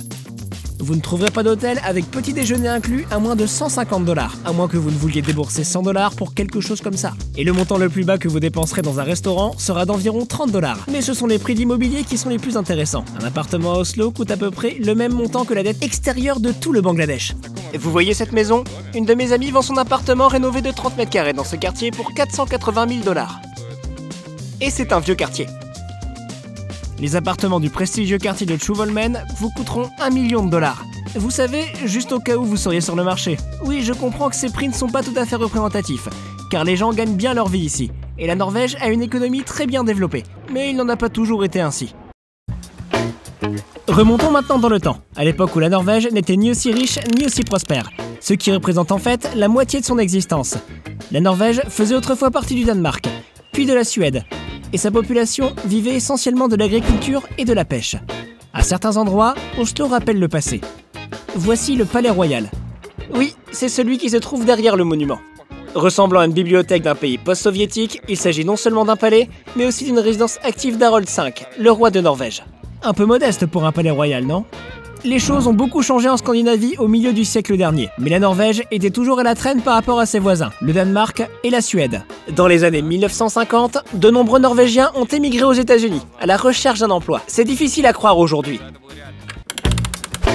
Tout a changé dans les années 1960, grâce à une substance sombre et huileuse. C'est en 1969 qu'un vaste gisement de pétrole offshore a été découvert près de la ville de Stavanger. Puis un autre est apparu, et encore d'autres, et encore d'autres. Aujourd'hui, la Norvège est l'un des plus grands producteurs de pétrole et de gaz en Europe. Mais son originalité réside dans ce qu'elle a fait de l'argent qu'elle a réussi à gagner. Bien sûr, elle aurait pu réduire les coûts pour la population, comme le font de nombreux autres pays riches en pétrole. Mais la Norvège a choisi une voie légèrement différente. Les Norvégiens ont décidé que déverser tout l'argent du pétrole dans le pays n'était pas la meilleure idée en raison du risque d'inflation. Et aussi parce que tout le monde deviendrait trop complaisant dans le sillage de la nouvelle richesse du pays. C'est pourquoi les taxes et les prix de l'essence sont restés inchangés. La Norvège doit être le seul pays producteur de pétrole au monde à pratiquer encore des prix élevés pour l'essence. Je veux dire que l'essence est plus chère ici qu'en Suède, un pays qui l'importe de Norvège. Vous voulez de l'essence bon marché ? Allez au Venezuela. En Norvège, vous n'en trouverez pas. Au lieu de ça, les Norvégiens ont investi massivement dans les infrastructures. L'argent restant a été placé dans un fonds. Il s'agit du Fonds pétrolier national, qui reste à ce jour le plus grand fonds national de protection sociale au monde. Il vaut plus de 1000 milliards de dollars américains. Ou 1,3 milliard pour être précis. Il sert de filet de sécurité pour le pays et possède des actions dans Apple, Amazon, Microsoft, Google, Nestlé et 9200 autres entreprises. En d'autres termes, environ 1,5% de toutes les actions au monde appartiennent à ce fonds à l'heure actuelle. Comme l'argent est investi, il génère naturellement encore plus d'argent, de sorte que le filet de sécurité s'agrandisse lentement mais constamment. À ce stade, il est si important que s'il était réparti entre les citoyens, chacun d'entre eux recevrait 220 000 $. Oui, chaque personne. Pas mal pour une pension, vous ne trouvez pas?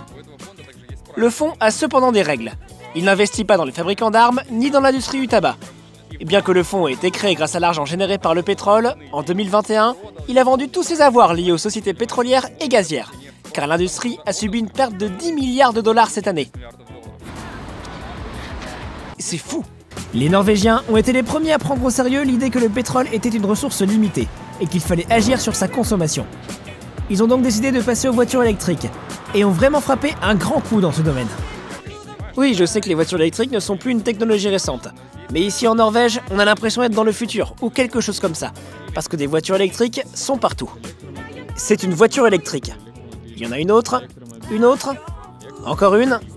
Oui, celle-là aussi, et celle qui est là-bas également. En 2020, la Norvège est devenue le premier pays au monde où les ventes de voitures électriques ont dépassé celles des voitures à moteur à combustion interne. Tout cela parce que les voitures électriques ne sont pas taxées, et qu'elles présentent quelques autres avantages. Pourquoi avez-vous acheté une voiture électrique? Environmental reasons. En fait, la plupart des personnes que j'ai interrogées sur les voitures électriques m'ont dit qu'elles avaient acheté leur voiture pour des raisons environnementales, et non pour des raisons économiques. Il y a un autre secret au succès des voitures électriques. Pour recharger les voitures électriques, il faut produire de l'énergie, que l'on obtient généralement en brûlant des combustibles carbonés. Comme vous le savez peut-être, ce n'est pas très écologique. La Norvège est unique dans ce domaine également, car 98% de l'électricité provient de ressources renouvelables. La Norvège dispose d'importantes ressources hydroélectriques et la majeure partie de son électricité provient des centrales hydroélectriques. D'ici 2030, le Royaume prévoit de couvrir 100% de ses besoins énergétiques par des énergies renouvelables, devenant ainsi encore moins dépendant du pétrole.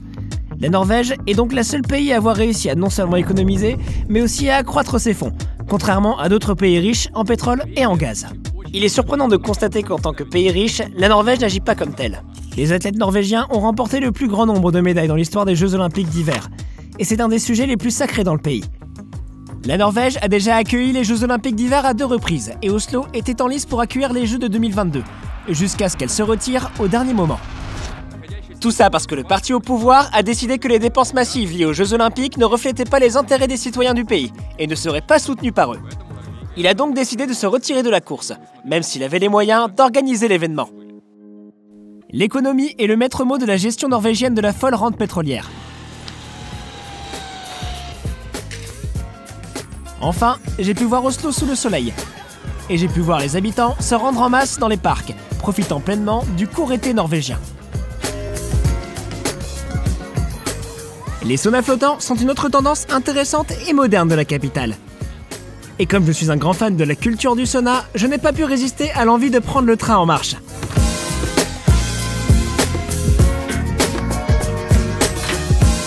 Les amis, vous n'imaginez pas à quel point il est agréable d'être enveloppé par la chaleur du sauna, tout en regardant la ville et en ayant la possibilité de faire un petit plongeon. L'eau est vraiment salée et froide, car il s'agit d'un fjord. Il s'agit d'un afflux de la mer du Nord. Le plus beau, c'est que cette tradition n'a commencé il n'y a qu'une dizaine d'années, lorsqu'un habitant a décidé de construire un sauna flottant. L'idée a ensuite fait des émules. Aujourd'hui, il existe des dizaines de saunas flottants dans tout Oslo. Je connais un homme qui vient ici tous les jours, 5 jours par semaine, juste pour faire le plein d'énergie avant le travail. Qu'est-ce que vous voulez? J'adore les saunas. C'est une tradition géniale et vous devriez absolument l'essayer la prochaine fois que vous serez à Oslo. C'est tout ce que je voulais vous montrer à propos d'Oslo. Il est inutile de passer plus de 2 jours dans la capitale, tant le reste du pays est magnifique. N'oubliez pas non plus que le pays est assez étendu. Par exemple, si on le superposait à l'Europe, il couvrirait la distance entre le Portugal et la mer Noire. Allez les amis, on y va!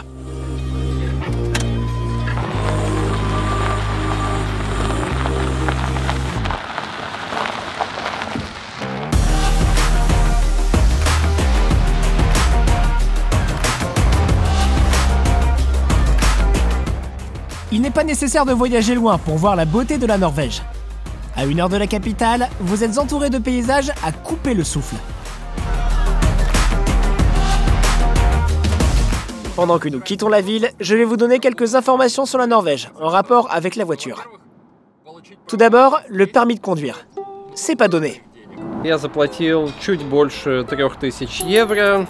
Pour le permis? За курс обучения. Это не включает в себя теоретический экзамен, он отдельно оплачивается. Там еще надо справку зрения проверить. То есть, я думаю, в сумме 3300 где-то евро. L'apprentissage de la conduite s'apparente ici à un entraînement des forces spéciales, en raison du nombre de cols de montagne. Vous devrez passer des épreuves de conduite sur glace et de conduite de nuit, ainsi qu'un test de réaction face à des animaux sauvages. Даже какая-то трасса есть, где на тебя пластмассовые коровы, там какие-то лоси выскакивают. Vous devez également réussir la formation au premier secours, car on peut vous retirer votre permis de conduire ou même vous mettre en prison si vous êtes témoin d'un accident de voiture et que vous ne vous arrêtez pas pour aider. C'est déjà arrivé ici. Heureusement pour moi, je peux conduire librement avec mon permis de conduire ukrainien. Mais les amendes pour excès de vitesse sont spectaculaires en Norvège, surtout en ville. Voici un exemple. Было превышение скорости, зона была 70, я превысил 90, то есть 20 км в час было превышение скорости. Полиция остановила, выписала штраф, большую сумму. À combien s'élevait-elle? 8 тысяч было. Да, это 1000 евро. В случае, если бы я не мог бы его выплатить, я мог бы тогда отсидеть один день у меня, Et ne pas payer. Не платить, да. D'ailleurs, l'option prison ne signifie pas que vous irez en prison le jour même. Car croyez-le ou non, il y a en fait une file d'attente pour y aller.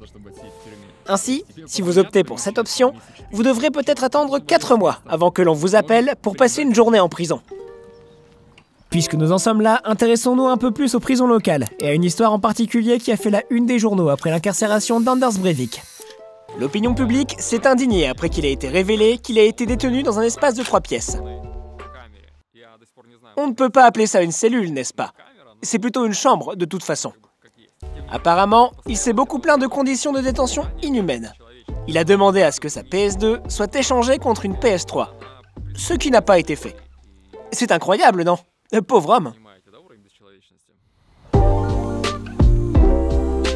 J'ai décidé d'aller encore plus loin et de voir l'une des prisons en personne. Et voici la prison de Halden derrière moi. Nous sommes environ à 100 km d'Oslo, et c'est la deuxième plus grande prison de Norvège. Outre le fait qu'elle soit considérée comme la meilleure prison du monde et qu'elle ait remporté une pléthore de prix d'architecture, les conditions de détention y sont très intéressantes, et j'ai envie de m'y intéresser un peu. Malheureusement, je ne peux pas y entrer pour filmer quoi que ce soit, mais je connais quelqu'un qui a travaillé comme agent de sécurité pendant 1 an et demi. J'ai l'intention de lui demander toutes sortes de choses. Когда первый раз пришел в тюрьму, я реально очень боялся. Я думал, меня встретят злые заключенные, все такое, а на самом деле оказалось все не так. Они все приходили, жали руки, здоровались, ели вместе пиццу, и все такое. Avec les détenus? Конечно. Слушай, расскажи Parlez-moi des conditions de vie des détenus. Ну, заключенные, у каждого есть своя комната. Многие используют слово камера, но мы используем слово комната. Душ, туалет. Ici, les chambres sont individuelles. Et regardez ces fenêtres. Les détenus ont également accès à une salle de sport, et même à une salle de musique. J'ai entendu dire que les détenus pouvaient travailler, et même acheter des choses à l'intérieur de la prison. Да, конечно, многие тюрьмы имеют такую возможность. И в этих же магазинах работают сами же заключенные. Et les détenus reçoivent environ 8 € par jour en guise de salaire. Que peut-on acheter avec cette somme d'argent? На эти деньги мы можем купить все, что угодно. То есть продукты, те же самые продукты, которые в обычном магазине. Потому что в норвежской тюрьме это принцип нормальности. То есть человек должен испытывать те же самые права и те же самые возможности, как и человек снаружи.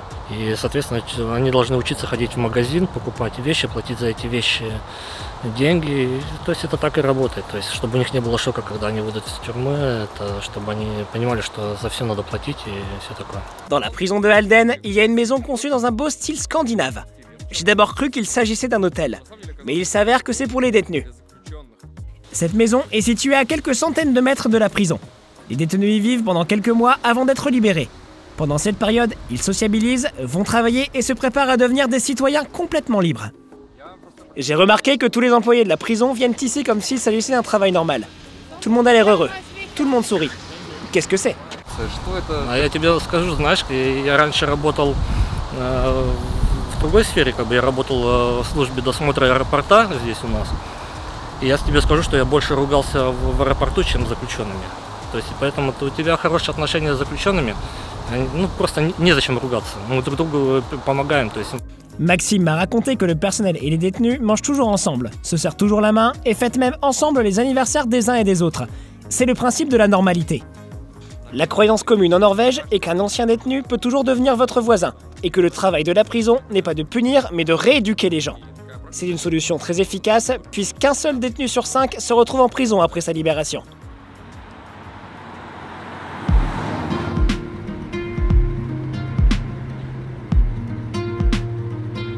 Il y a autre chose que j'ai remarqué au cours de mes premiers jours en Norvège. Comme vous vous en souvenez peut-être, la Norvège est pleine de rivières et de lacs, et la plupart des habitants possèdent des bateaux, car il est assez facile de naviguer. C'est pourquoi la plupart des petites îles sont occupées. En fait, si vous voyez une parcelle de terre au milieu d'un lac, il est presque certain qu'elle arborera un drapeau norvégien, et qu'il y aura un barbecue avec des gens autour.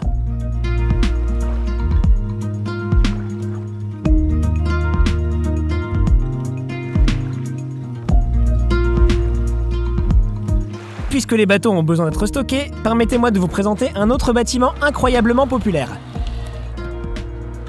Il s'agit d'un Iling, c'est-à-dire un entrepôt de bateaux couvert à plusieurs niveaux, dont le rez-de-chaussée est généralement réservé aux réparations.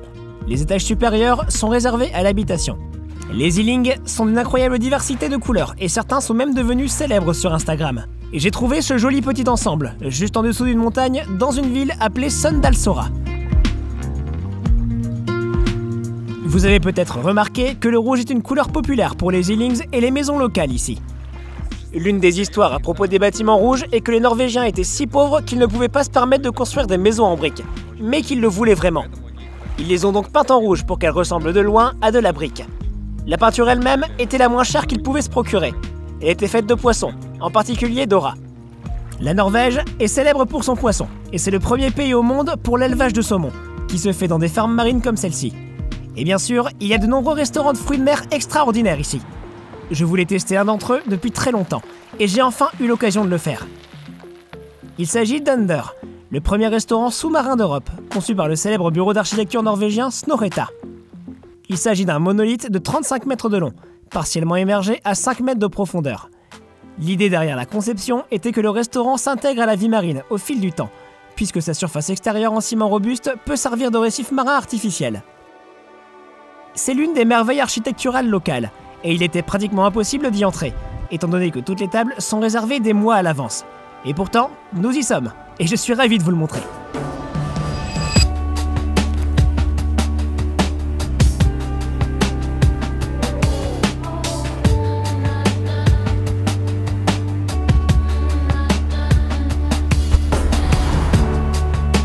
Imaginez que vous puissiez dîner avec une telle vue. Je n'ai vraiment aucune idée de comment les gens peuvent manger ici, parce que je ne peux pas détacher mes yeux de l'eau. Le simple fait de regarder cette eau est si paisible. Le bonheur à l'état pur.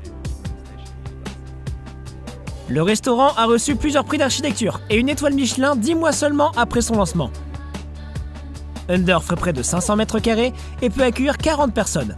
Cela en fait le plus grand restaurant sous-marin du monde, et peut-être aussi le plus beau.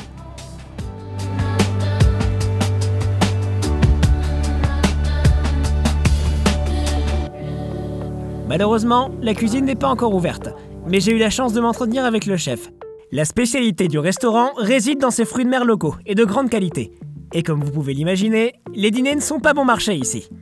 Between 450 € to 5,000 €. Malgré ce prix élevé, selon Nikolai, le restaurant est déjà réservé pour les 3 prochains mois, et le prochain week-end disponible est dans 6 mois. Tout ce qui est du succès marche, malgré le confinement qui a commencé peu après le lancement du restaurant. We are still fully booked and have been for the entire COVID period where we have been open. What we stressed a lot about when COVID hits us, when we get guests, because before 50% of our guests came from abroad, from all over the world.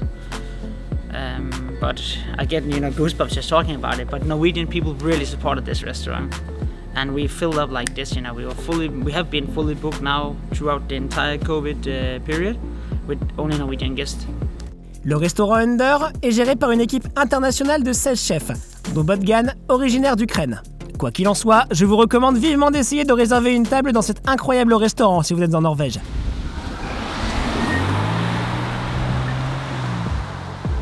J'ai presque oublié de mentionner que les routes locales ne sont pas exactement une piste de course.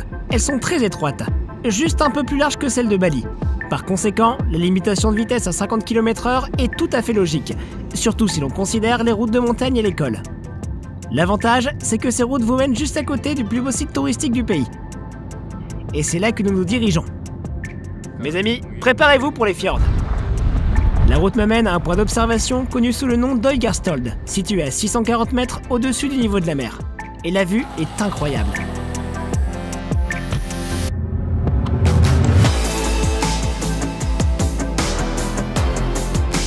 Le Lysfjord est le premier point de repère de ma liste. Avec ses 42 km de long, ce n'est pas le plus grand fjord selon les locaux. Et on y accède par 27 virages en épingle sur le col de Lysvegen. En bas, la route se termine et la seule option pour continuer est le ferry.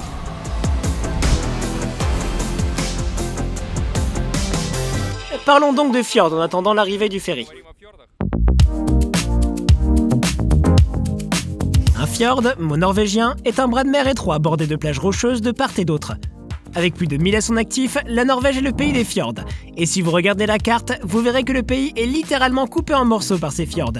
Et c'est aussi la raison pour laquelle la Norvège est le plus grand front de mer du monde. Les fjords ont été formés pendant l'ère glaciaire, et tout cet espace était rempli de glace qui fondait et glissait en coupant les rochers. Ensuite, l'espace créé par la glace est rempli d'eau de mer. Et c'est ainsi qu'on obtient un fjord.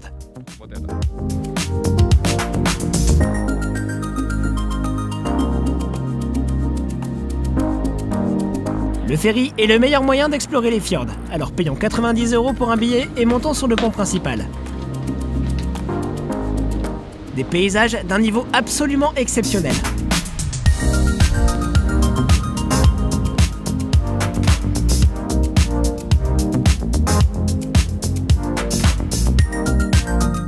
Les fjords sont l'une des plus belles choses que Mère Nature ait créées.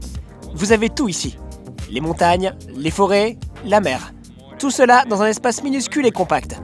Je vous garantis que vous serez époustouflés la première fois que vous les verrez.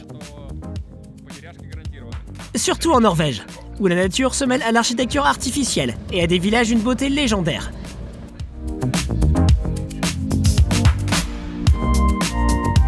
Nous n'en avons pas encore fini avec Lysfjord, car il nous reste encore une chose à voir.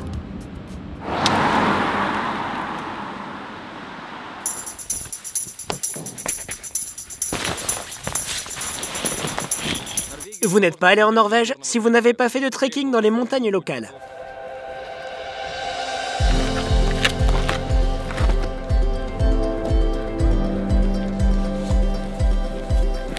La Norvège regorge de randonnées pittoresques qui conviennent à tous les goûts et à tous les âges. Ce sentier par exemple a été tracé par des Sherpas népalais, spécialement engagés par le gouvernement norvégien. Cette randonnée permet de découvrir de superbes paysages, mais elle n'est pas facile car nous grimpons vers un sommet au-dessus de Lysfjord. 2 heures plus tard, j'arrive enfin au sommet. Mais il y a un problème. C'est le coup de vent.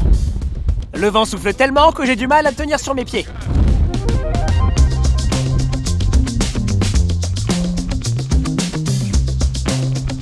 Inutile de dire que cela rendait tout mouvement extrêmement difficile et qu'il était impossible de s'approcher du bord.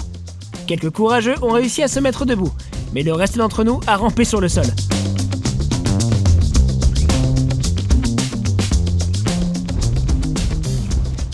Pas question non plus de lancer un drone. Puis, environ 15 minutes plus tard, le vent s'est un peu calmé et j'ai décidé de déballer l'abeille. Honnêtement, j'aurais probablement pu le laisser en veilleuse parce que le vent faisait bien tourner les pales. Mais malgré les forts vents latéraux, nous avons réussi à décoller.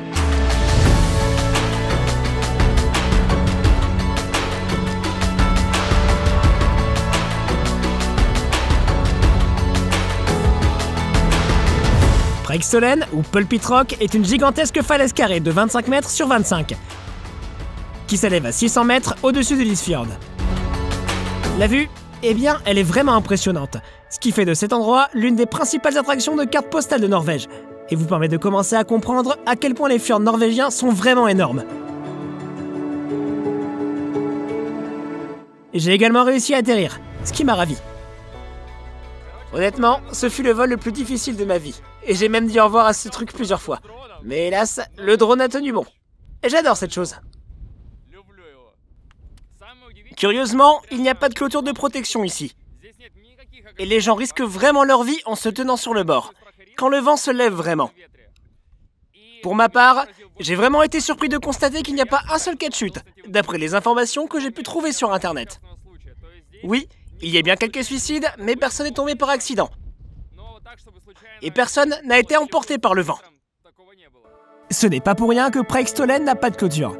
Les autorités locales estiment que la destination perdrait de son charme. Et donc si vous n'avez pas le vertige et que vous voulez prendre une photo avec cette vue, je vous recommande vraiment de venir. Je considère les randonnées de ce type comme des petites aventures et des événements spéciaux pour ma part.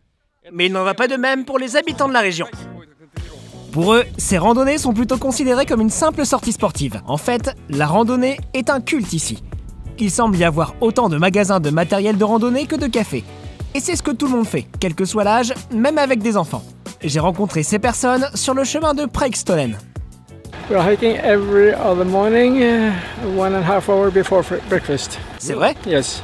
And every other day I am biking 40, 50, 60, 70 kilometers. Et quel âge avez-vous? 75.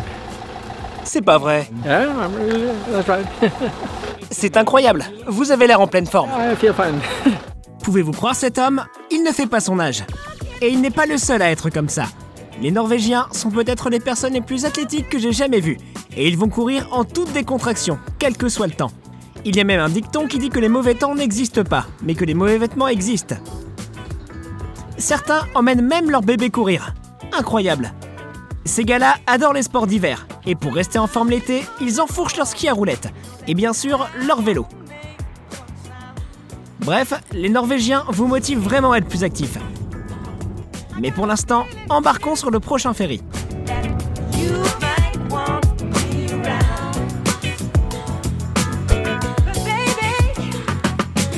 D'ailleurs, cette fois-ci, je n'ai pas eu besoin d'acheter un billet car il scanne votre plaque d'immatriculation et vous envoie la facture à la fin du mois par email.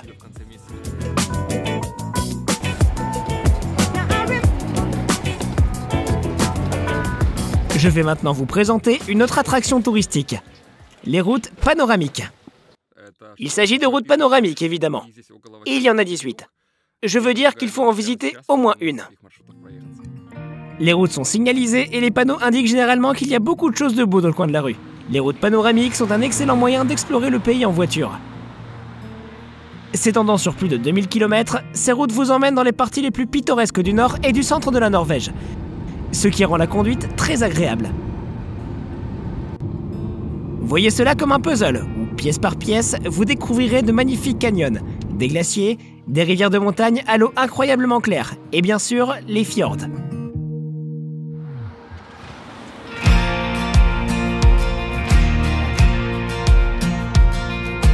Croyez-moi, il est impossible de vous montrer ce pays dans son intégralité en un seul épisode, voire 2 ou 3. Car la Norvège est tellement belle qu'il est difficile de savoir par où commencer.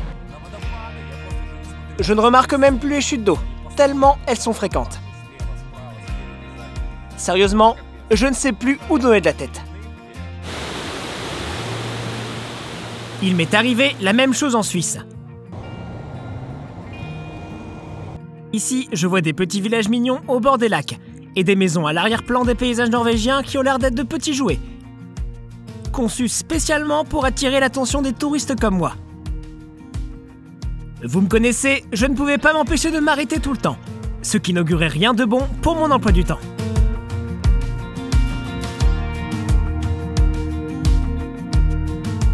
Une chose que j'ai appris au Burning Man et qui va s'appliquer ici aussi, c'est qu'il faut multiplier le temps du GPS par 2. Parce qu'en fait, on s'arrête ici, on s'arrête là, on s'arrête pour prendre des photos, on s'arrête pour profiter de la vue, on s'arrête partout. C'est un processus sans fin. C'est ça la Norvège.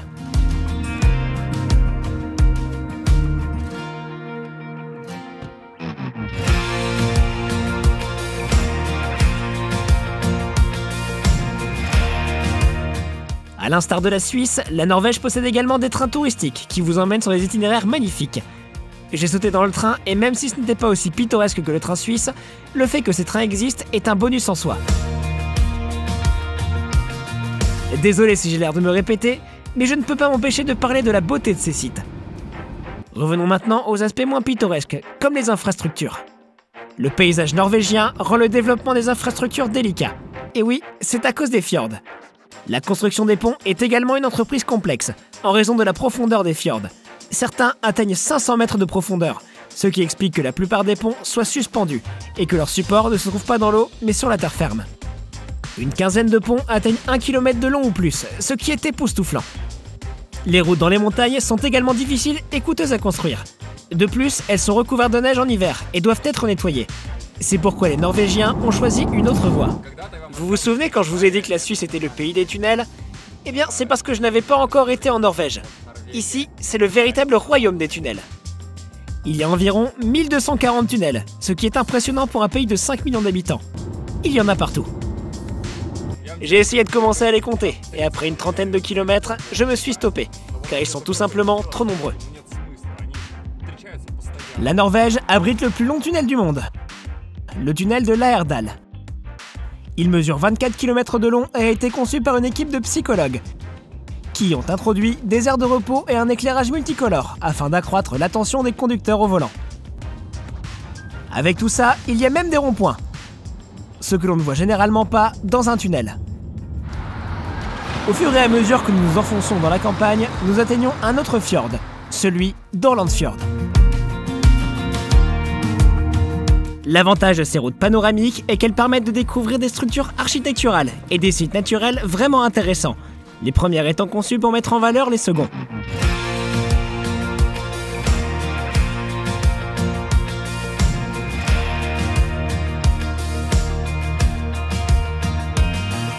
Cette structure en acier de 30 mètres sert de point de vue et s'élève à 650 mètres au-dessus du fjord. Mais ce qui compte, c'est la vue.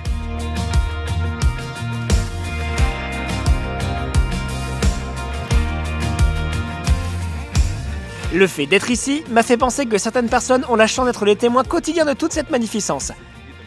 Ils la voient tout le temps, vous imaginez? Je n'en reviens toujours pas. Je dois dire que les Norvégiens sont extrêmement chanceux d'avoir tout cela dans leur jardin, car ils sont entourés de tous ces sites, peu importe où ils se trouvent.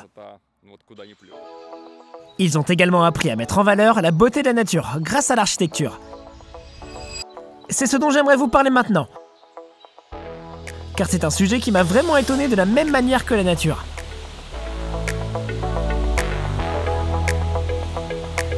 Et dès que l'on arrive à Oslo, on se rend compte que les Norvégiens s'y connaissent en matière de design.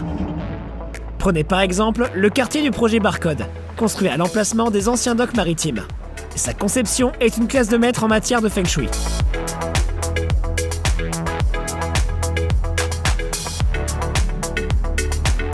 Néanmoins, c'est l'Opéra d'Oslo qui est considéré comme le bâtiment le plus célèbre de la capitale. Il a été conçu par Snohetta, la même société qui a créé Under, le restaurant que nous avons vu précédemment. La caractéristique la plus unique du bâtiment est que son toit est ouvert au public.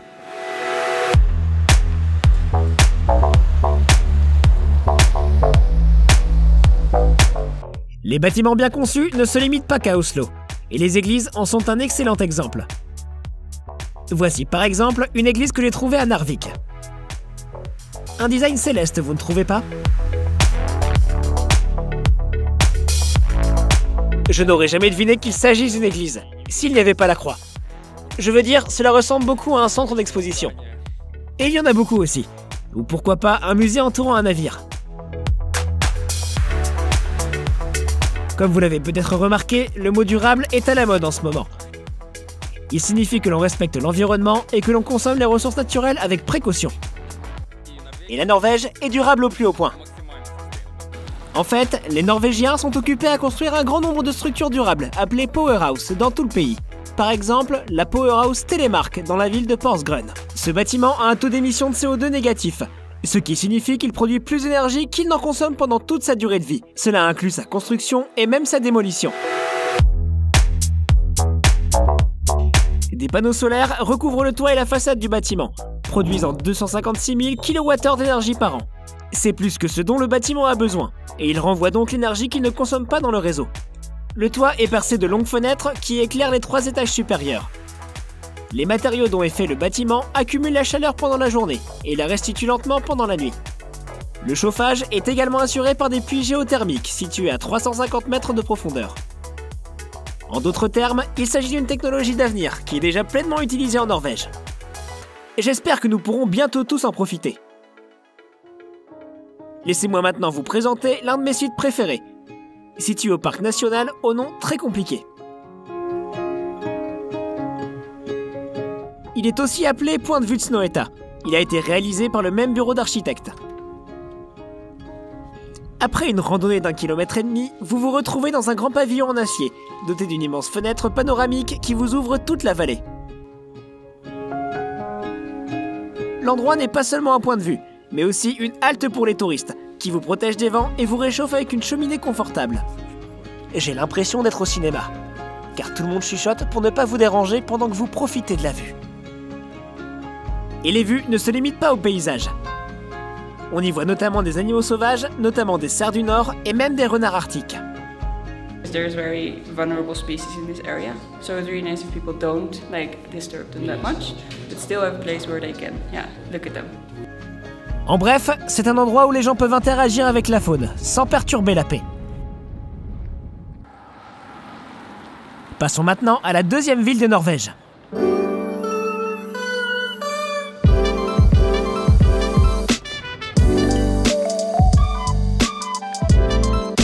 Bergen est célèbre pour sa zone connue sous le nom de Bryggen, où l'on trouve une dizaine de maisons en bois incroyablement anciennes, toutes vieilles d'au moins 300 ans, qui font partie du patrimoine de l'UNESCO.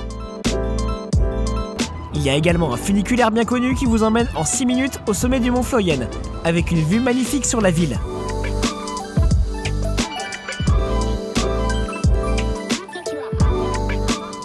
Pour être honnête avec vous, je ne suis même pas venu à Bergen pour les promenades. La ville sert de base aux employés de l'industrie pétrolière et gazière, où l'on peut parfois apercevoir d'énormes plateformes dans le port de Bergen.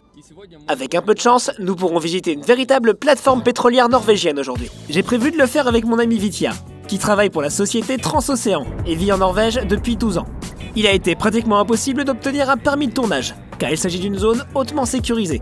Mais nous avons été incroyablement chanceux de pouvoir capturer cette plateforme. Nous avons eu beaucoup de chance, parce que la plateforme pétrolière se trouve dans le port de Bergen pour des travaux de maintenance, ce qui n'arrive qu'une fois tous les 5 ans. Avant de pouvoir entrer, il faut passer un test Covid, revêtir des vêtements spéciaux et suivre les instructions de sécurité, qui interdisent notamment les montres à bracelet métalliques. Mais ma montre était très bien. Après ça, nous avons été autorisés à entrer dans cette merveille d'ingénierie. Et les amis, je ne peux même pas vous décrire à quel point c'est grandiose.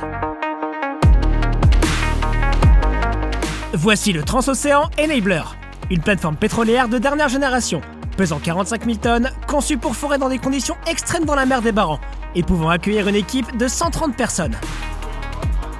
Tout d'abord, un ascenseur nous a fait monter de 12 niveaux, et nous sommes entrés dans le mastodonte qui subissait sa maintenance programmée, afin de pouvoir reprendre le travail rapidement. Tous les travaux doivent être réalisés en seulement 2 semaines, car chaque jour où la plateforme ne fait pas son travail coûte à l'entreprise 450 000 $. Alors toute l'équipe était à pied d'œuvre. Voici quelques détails supplémentaires sur cette extraordinaire création technique. Tout d'abord, il ne s'agit pas d'une simple plateforme pétrolière. Elle est en fait enregistrée comme un navire qui se rend tout seul là où il doit être. Ce poids lourd est contrôlé par un système informatique spécial qui le maintient stable même par des vents de 50 nœuds et des vagues énormes. Il est peut-être difficile pour vous d'apprécier la capacité de cet engin, mais croyez-moi quand je dis que c'est un chef-d'œuvre technique dans le monde des plateformes pétrolières. Le Transocéan Enabler peut forer verticalement et horizontalement à des profondeurs allant jusqu'à 8500 mètres. Et je n'ai toujours aucune idée de la manière dont il y parvient. Et c'est fou ça. Le panneau de commande semble avoir été conçu pour les joueurs de Dota 2. Et le fauteuil a besoin d'une présentation à lui tout seul. This chair has been used in the Star Wars movie. Vraiment? Yes.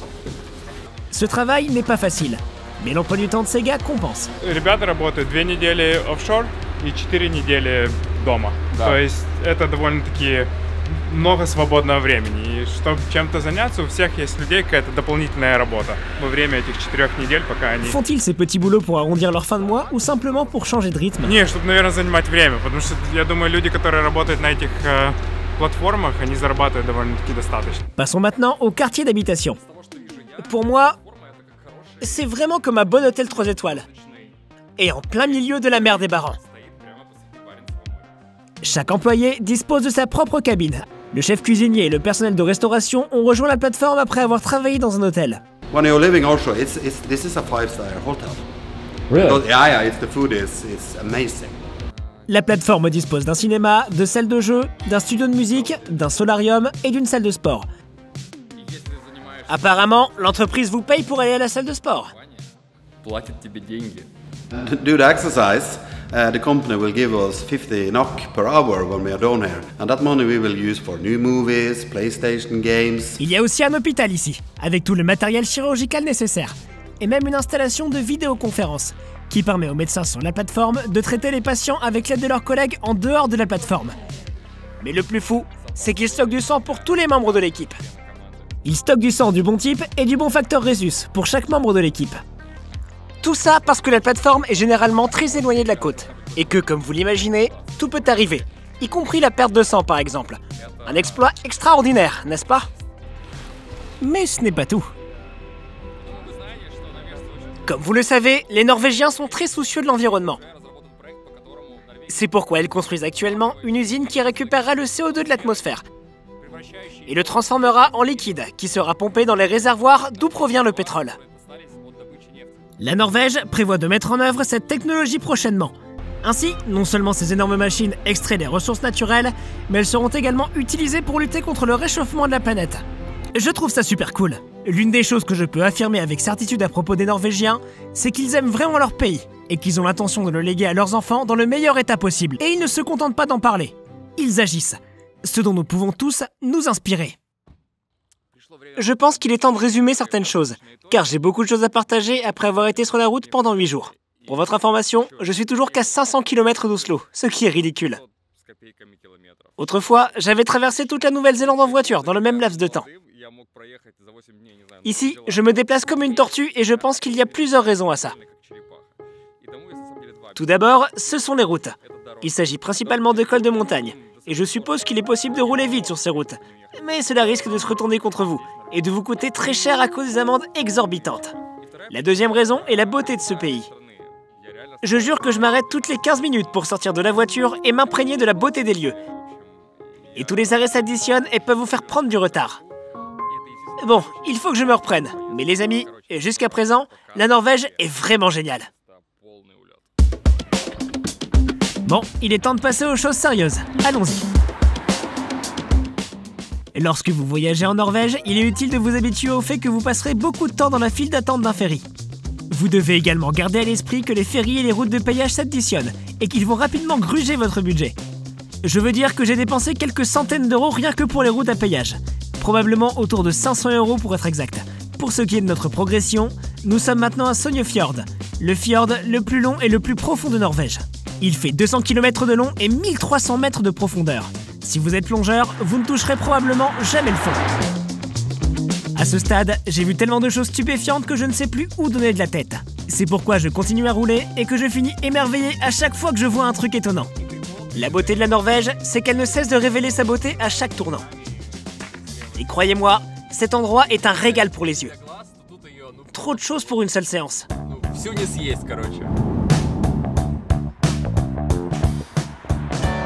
Nous nous enfonçons dans le centre du pays, un endroit rempli de cols de montagne.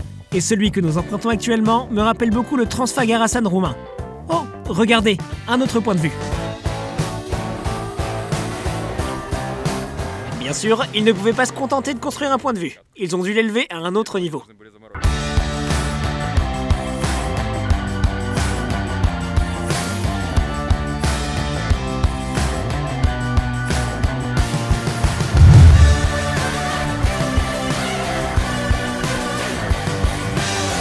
Il ne fait aucun doute que les Norvégiens sont de vrais pros en matière de construction de belvédères. Que dire de plus?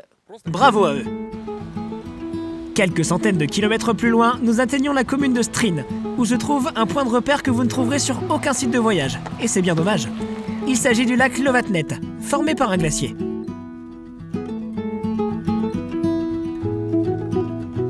C'est la fonte des glaciers qui donne naissance à ces lacs aux eaux turquoises magnifiquement colorées.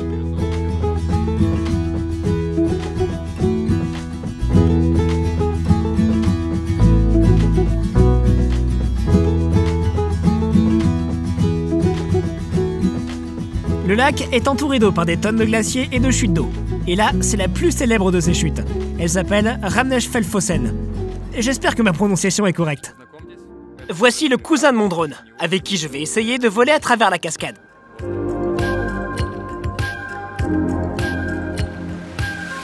Selon les sources, la chute d'eau fait entre 600 et 800 mètres de haut, ce qui en fait l'une des plus hautes chutes d'eau du monde. Et c'est certainement la plus haute chute d'eau dans laquelle j'ai jamais volé avec un drone.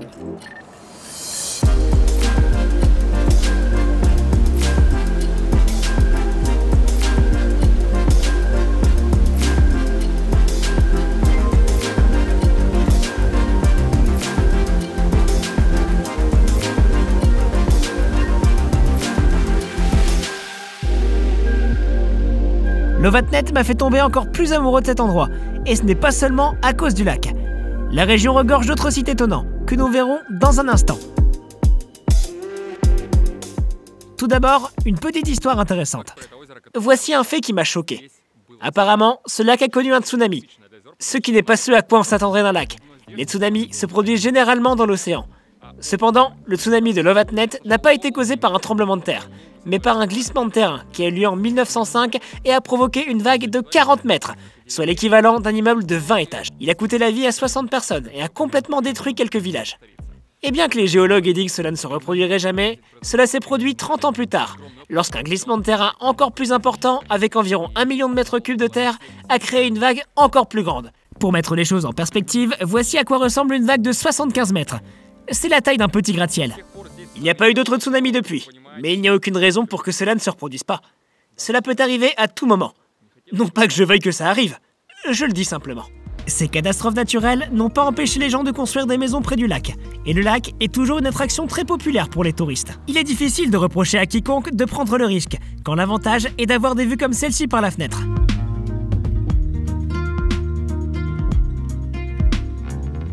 Il existe également quelques sentiers de randonnée, dont l'amène au village pittoresque de Raskestra.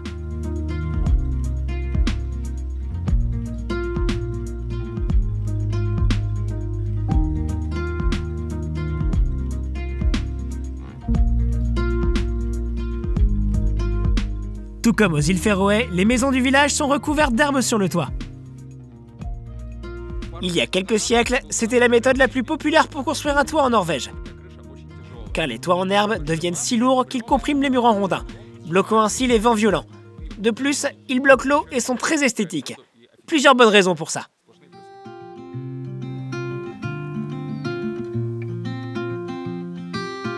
Je suis rapidement tombé amoureux de cet endroit et j'ai décidé d'y passer une nuit, ce qui était facile à faire étant donné le nombre de campings qu'il y a.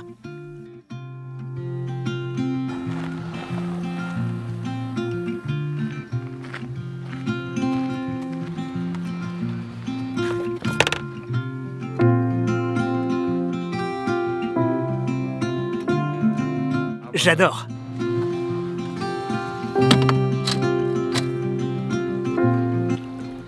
J'ai ensuite décidé d'aller me baigner. Et ça, mes amis, c'est avéré être une très mauvaise idée. Car les lacs de glacier, oui, ils sont glaciers. Regardez ce que j'ai trouvé à l'épicerie. Il s'agit d'un grille écologique, fabriqué à partir de matériaux entièrement recyclables. Tu l'assembles comme des Lego et ensuite tu peux l'utiliser comme un vrai grille pour faire des barbecues.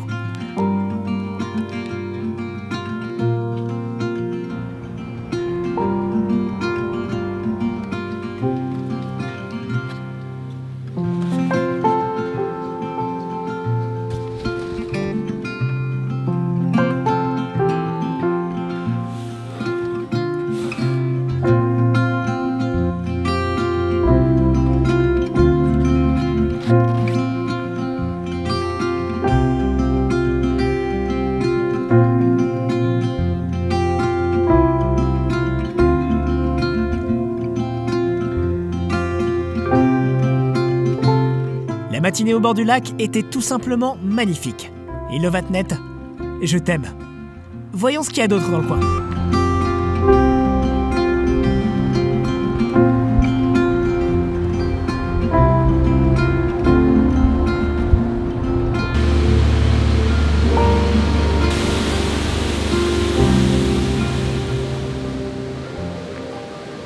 À quelques kilomètres du camping, je me suis retrouvé à l'extrémité d'un glacier, appelé Briksbaldrin. La pointe a plutôt la forme d'une langue, une fine plaque de glace qui descend jusqu'au lac.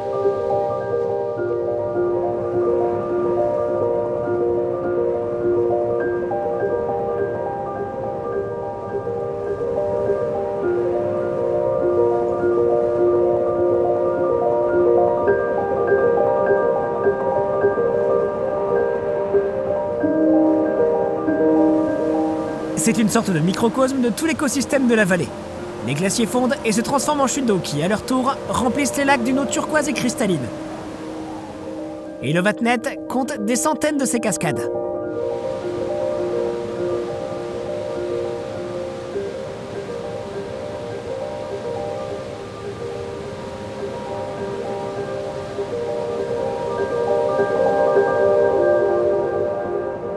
Il convient de mentionner que la langue du glacier a considérablement diminué en taille, près de la moitié du glacier d'origine ayant fondu au cours des dernières années.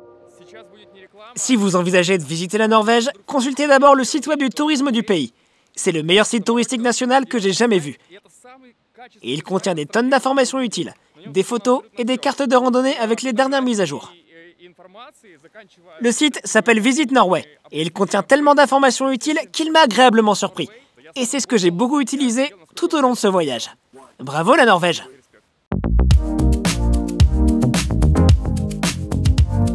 J'espère que vous n'êtes pas épuisés par tous ces sites insensés, car il y en a encore quelques-uns à venir. Tout d'abord, admirons le dernier fjord de ma route. Oui, je sais que je vous en ai montré beaucoup, mais celui-ci vaut vraiment la peine d'être vu, car il est connu pour être le plus beau fjord de Norvège. Il s'appelle Geirangerfjord, et il est réputé pour ses chutes d'eau.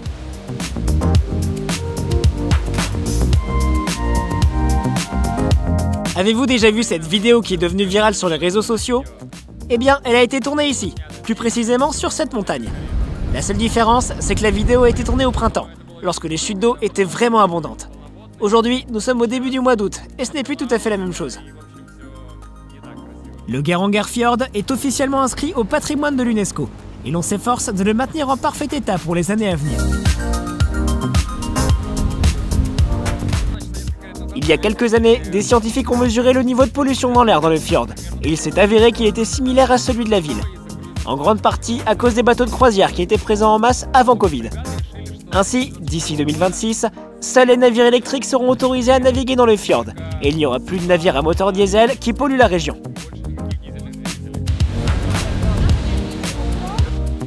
Quoi qu'il en soit, je vous recommande vivement de visiter cet endroit la prochaine fois que vous serez en Norvège. Une autre chose dont je ne vous ai pas encore parlé, ce sont les hôtels norvégiens. En fait, il s'agit surtout de cabanes, installées dans les plus beaux endroits que le pays a à offrir. Imaginez que vous louez une maison entourée de forêts, de lacs et de fjords, et que vous vous réveillez avec ce genre de vue. Malheureusement, je n'ai pu réserver aucun de ces endroits, car ils sont réservés des mois à l'avance, non pas par les touristes, mais par les habitants. Il s'avère que les petites escapades sont une tradition ici, et beaucoup de gens vont dans ces cottages appelés hyttes. La hytte a un peu l'air d'une maison de vacances, et j'ai vraiment apprécié. Alors approfondissons un peu le sujet. À l'époque, la plupart des Norvégiens semblaient préférer vivre à la campagne, optant pour les endroits les plus pittoresques qu'ils pouvaient trouver. Cette situation a changé à l'ère de l'industrialisation, lorsque la plupart des gens ont afflué vers les villes, et c'est ainsi qu'est née la tradition des escapades à la campagne. Il y a de fortes chances que vous trouviez la maison de vacances de quelqu'un, même dans les régions les plus reculées. La hytte classique est une petite cabane sans eau, ni électricité, ni aucun autre avantage de la civilisation. En outre, la plupart n'ont même pas de route d'accès, ce qui suggère subtilement qu'il vous faudra peut-être faire une petite randonnée pour y accéder.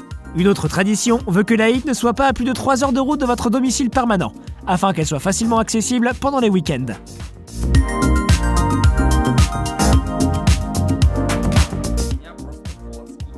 La situation des hyttes est littéralement époustouflante. Il y en a tellement, tous situés au bord des lacs, des fjords. Et le design, Dieu bénisse Ikea, c'est tout simplement magnifique. Évidemment, je voulais en louer une, mais elles sont toutes réservées. Mais j'ai quand même réussi à trouver mon petit bijou. Et maintenant, chers amis, laissez-moi vous montrer ma hytte.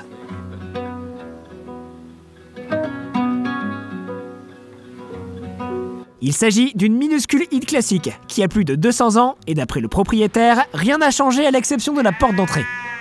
De l'extérieur, elle ressemble à une grange typique. À l'intérieur, une cuisinière à gaz est le seul vestige du monde moderne. Le reste, y compris le chauffage et les meubles, est extrêmement rural et simple. Il y a aussi quelques vieilles photos de la famille propriétaire de la maison et des livres qui datent de la fin du 19e siècle. Les portes sont si basses qu'il faut se pencher pour entrer dans la pièce. Il n'y a pas de couverture cellulaire et Internet est également inexistant.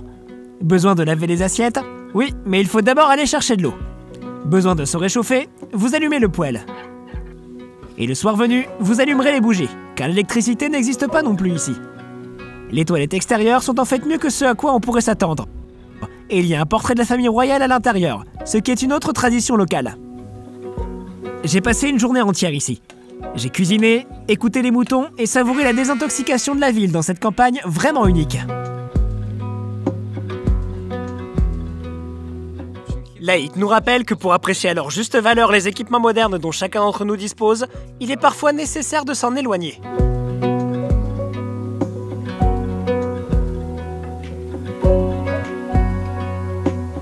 Et la journée que j'ai passée à Laït m'a permis de me vider la tête et m'a fait penser qu'il faudrait peut-être que je trouve quelque chose de similaire près de chez moi. Et je remercie la Norvège de m'en avoir donné l'idée. C'est une remise à zéro absolument inégalée, dont nous avons tous besoin compte tenu du rythme de vie moderne. À ce moment-là, il ne restait plus que deux choses à voir. La première était le célèbre col de Trollstigen, qui signifie l'échelle des trolls. Le temps n'était pas très coopératif lorsque j'y étais. J'ai failli perdre mon drone et je n'ai pas pu filmer grand-chose à part la chute d'eau de Stigfossen.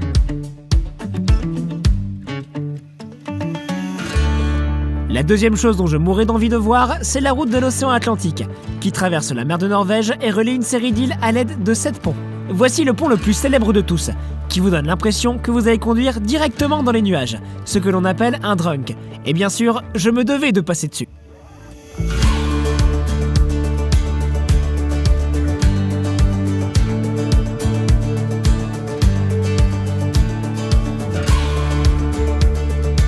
Waouh, quel endroit magnifique! Et j'adore conduire sur cette route. Construite dans les années 1980, elle a commencé sa vie en étant une route à péage. Et après 10 ans de péage, elle a finalement été remboursée. Et maintenant, la route est gratuite pour tous.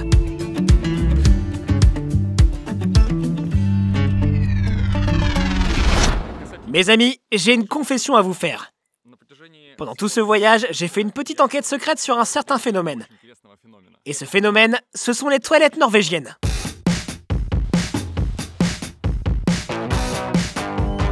Et croyez-moi, c'est du très haut niveau. Pendant mes 2 semaines de voyage, j'ai filmé pratiquement toutes les toilettes publiques que j'ai vues. Et j'ai pris des dizaines de selfies à l'intérieur. J'en ai visité plusieurs et j'ai des choses à vous montrer. Puisque l'index Big Mac existe déjà, je vous propose un nouvel index, l'index des toilettes. Car les toilettes en disent long sur un pays. Et les toilettes norvégiennes sont aussi excellentes que le pays lui-même. Quelle que soit la situation dans laquelle vous vous trouvez, il y aura toujours des toilettes gratuites, propres et très probablement très douillettes à proximité. Même les toilettes portatives classiques ne sont jamais sales et disposent de l'essentiel, notamment du papier hygiénique et d'un antiseptique. Étant donné que nous nous trouvons dans l'un des pays les plus architecturaux du monde, la conception de ces toilettes est également extraordinaire et immaculée, complétant le paysage déjà fantastiquement beau. Ces toilettes sont si bien conçues qu'il est parfois difficile de croire que vous n'êtes pas en train de regarder une œuvre d'art. Mais là encore, rien ne devrait empêcher les toilettes d'être une œuvre d'art, n'est-ce pas? Les Norvégiens ont décidé d'élever le design des toilettes publiques à un niveau supérieur, et je ne vois rien de mal à ça. Car en tant que touriste, c'est un plaisir pour moi de voir des toilettes comme celle-ci. Et le plaisir monte encore d'un cran quand on voit quelque chose comme ça. Oui, c'est aussi une toilette publique gratuite. Vous tombez dessus en explorant l'une des routes panoramiques locales. Saviez-vous que la Norvège abrite les plus belles toilettes du monde? Elle n'est qu'à 1058 km. Mais vous êtes prêts à tout quand la nature vous appelle. Allons-y.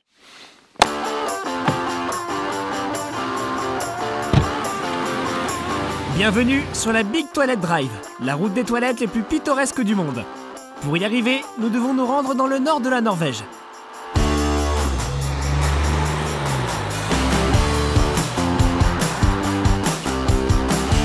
C'est une région qui ressemble beaucoup au Canada, soit dit en passant.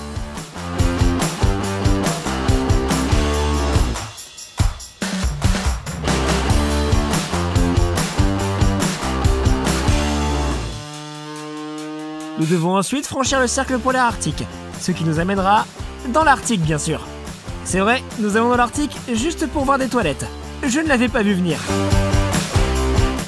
1000 km et 2 jours plus tard, nous sommes arrivés.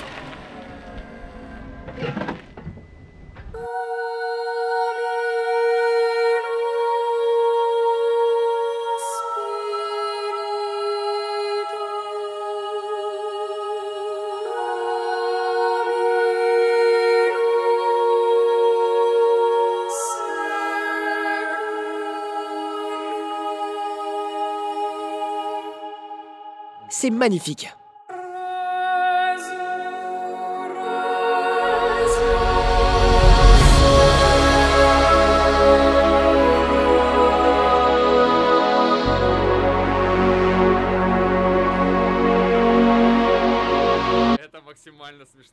J'ai donc parcouru plus de 1000 km pour voir des toilettes et elles sont fermées. Bon, je suppose que je vais faire mes besoins dans les bois et que j'en reparlerai dans un instant. Je n'arrive toujours pas à y croire. J'avais prévu de terminer l'épisode ici. Parce que la Norvège est vraiment si bonne qu'elle vous donne envie de voyager jusqu'ici, juste pour voir ses toilettes. Alors imaginez pour le reste. C'est un pays qui regorge d'une nature époustouflante. Et l'architecture qui se mêle à l'environnement est comme nulle part ailleurs. Tout est construit de façon si magistrale et avec tant de minutie qu'on ne peut pas s'en détacher. Et ce toilette, qui ressemble à une vague, est connu comme le plus beau toilette du monde. Et la preuve qu'avec le bon design, tout peut s'intégrer dans l'environnement. C'est aussi le plus grand échec de ma carrière de cinéaste, car lorsque ce toilette est opérationnel, il ressemble à ceci. C'est 100 fois mieux. Mais les toilettes peuvent atteindre les seuils de rentabilité en Norvège, et c'est tout à fait normal. Alors passons à autre chose.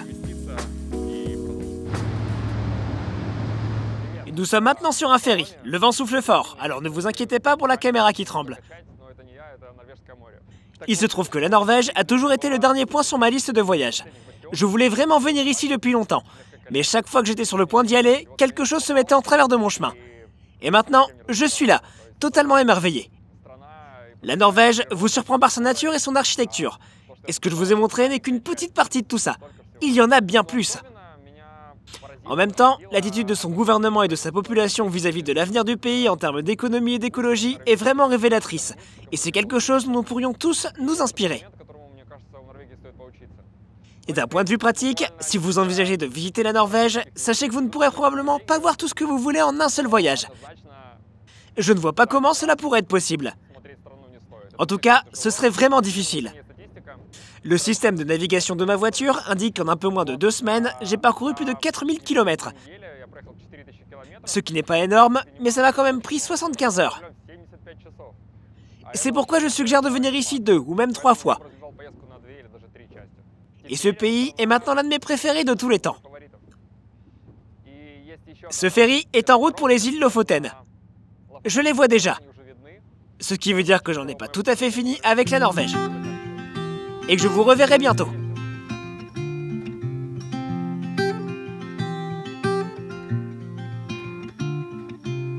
I know I'm cheap, but I'm sold to whatever you're selling.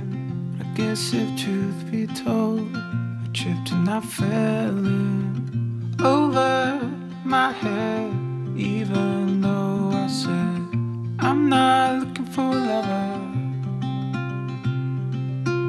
Sometimes I swear you're still in my stare. One of these days you're gonna blow my cover.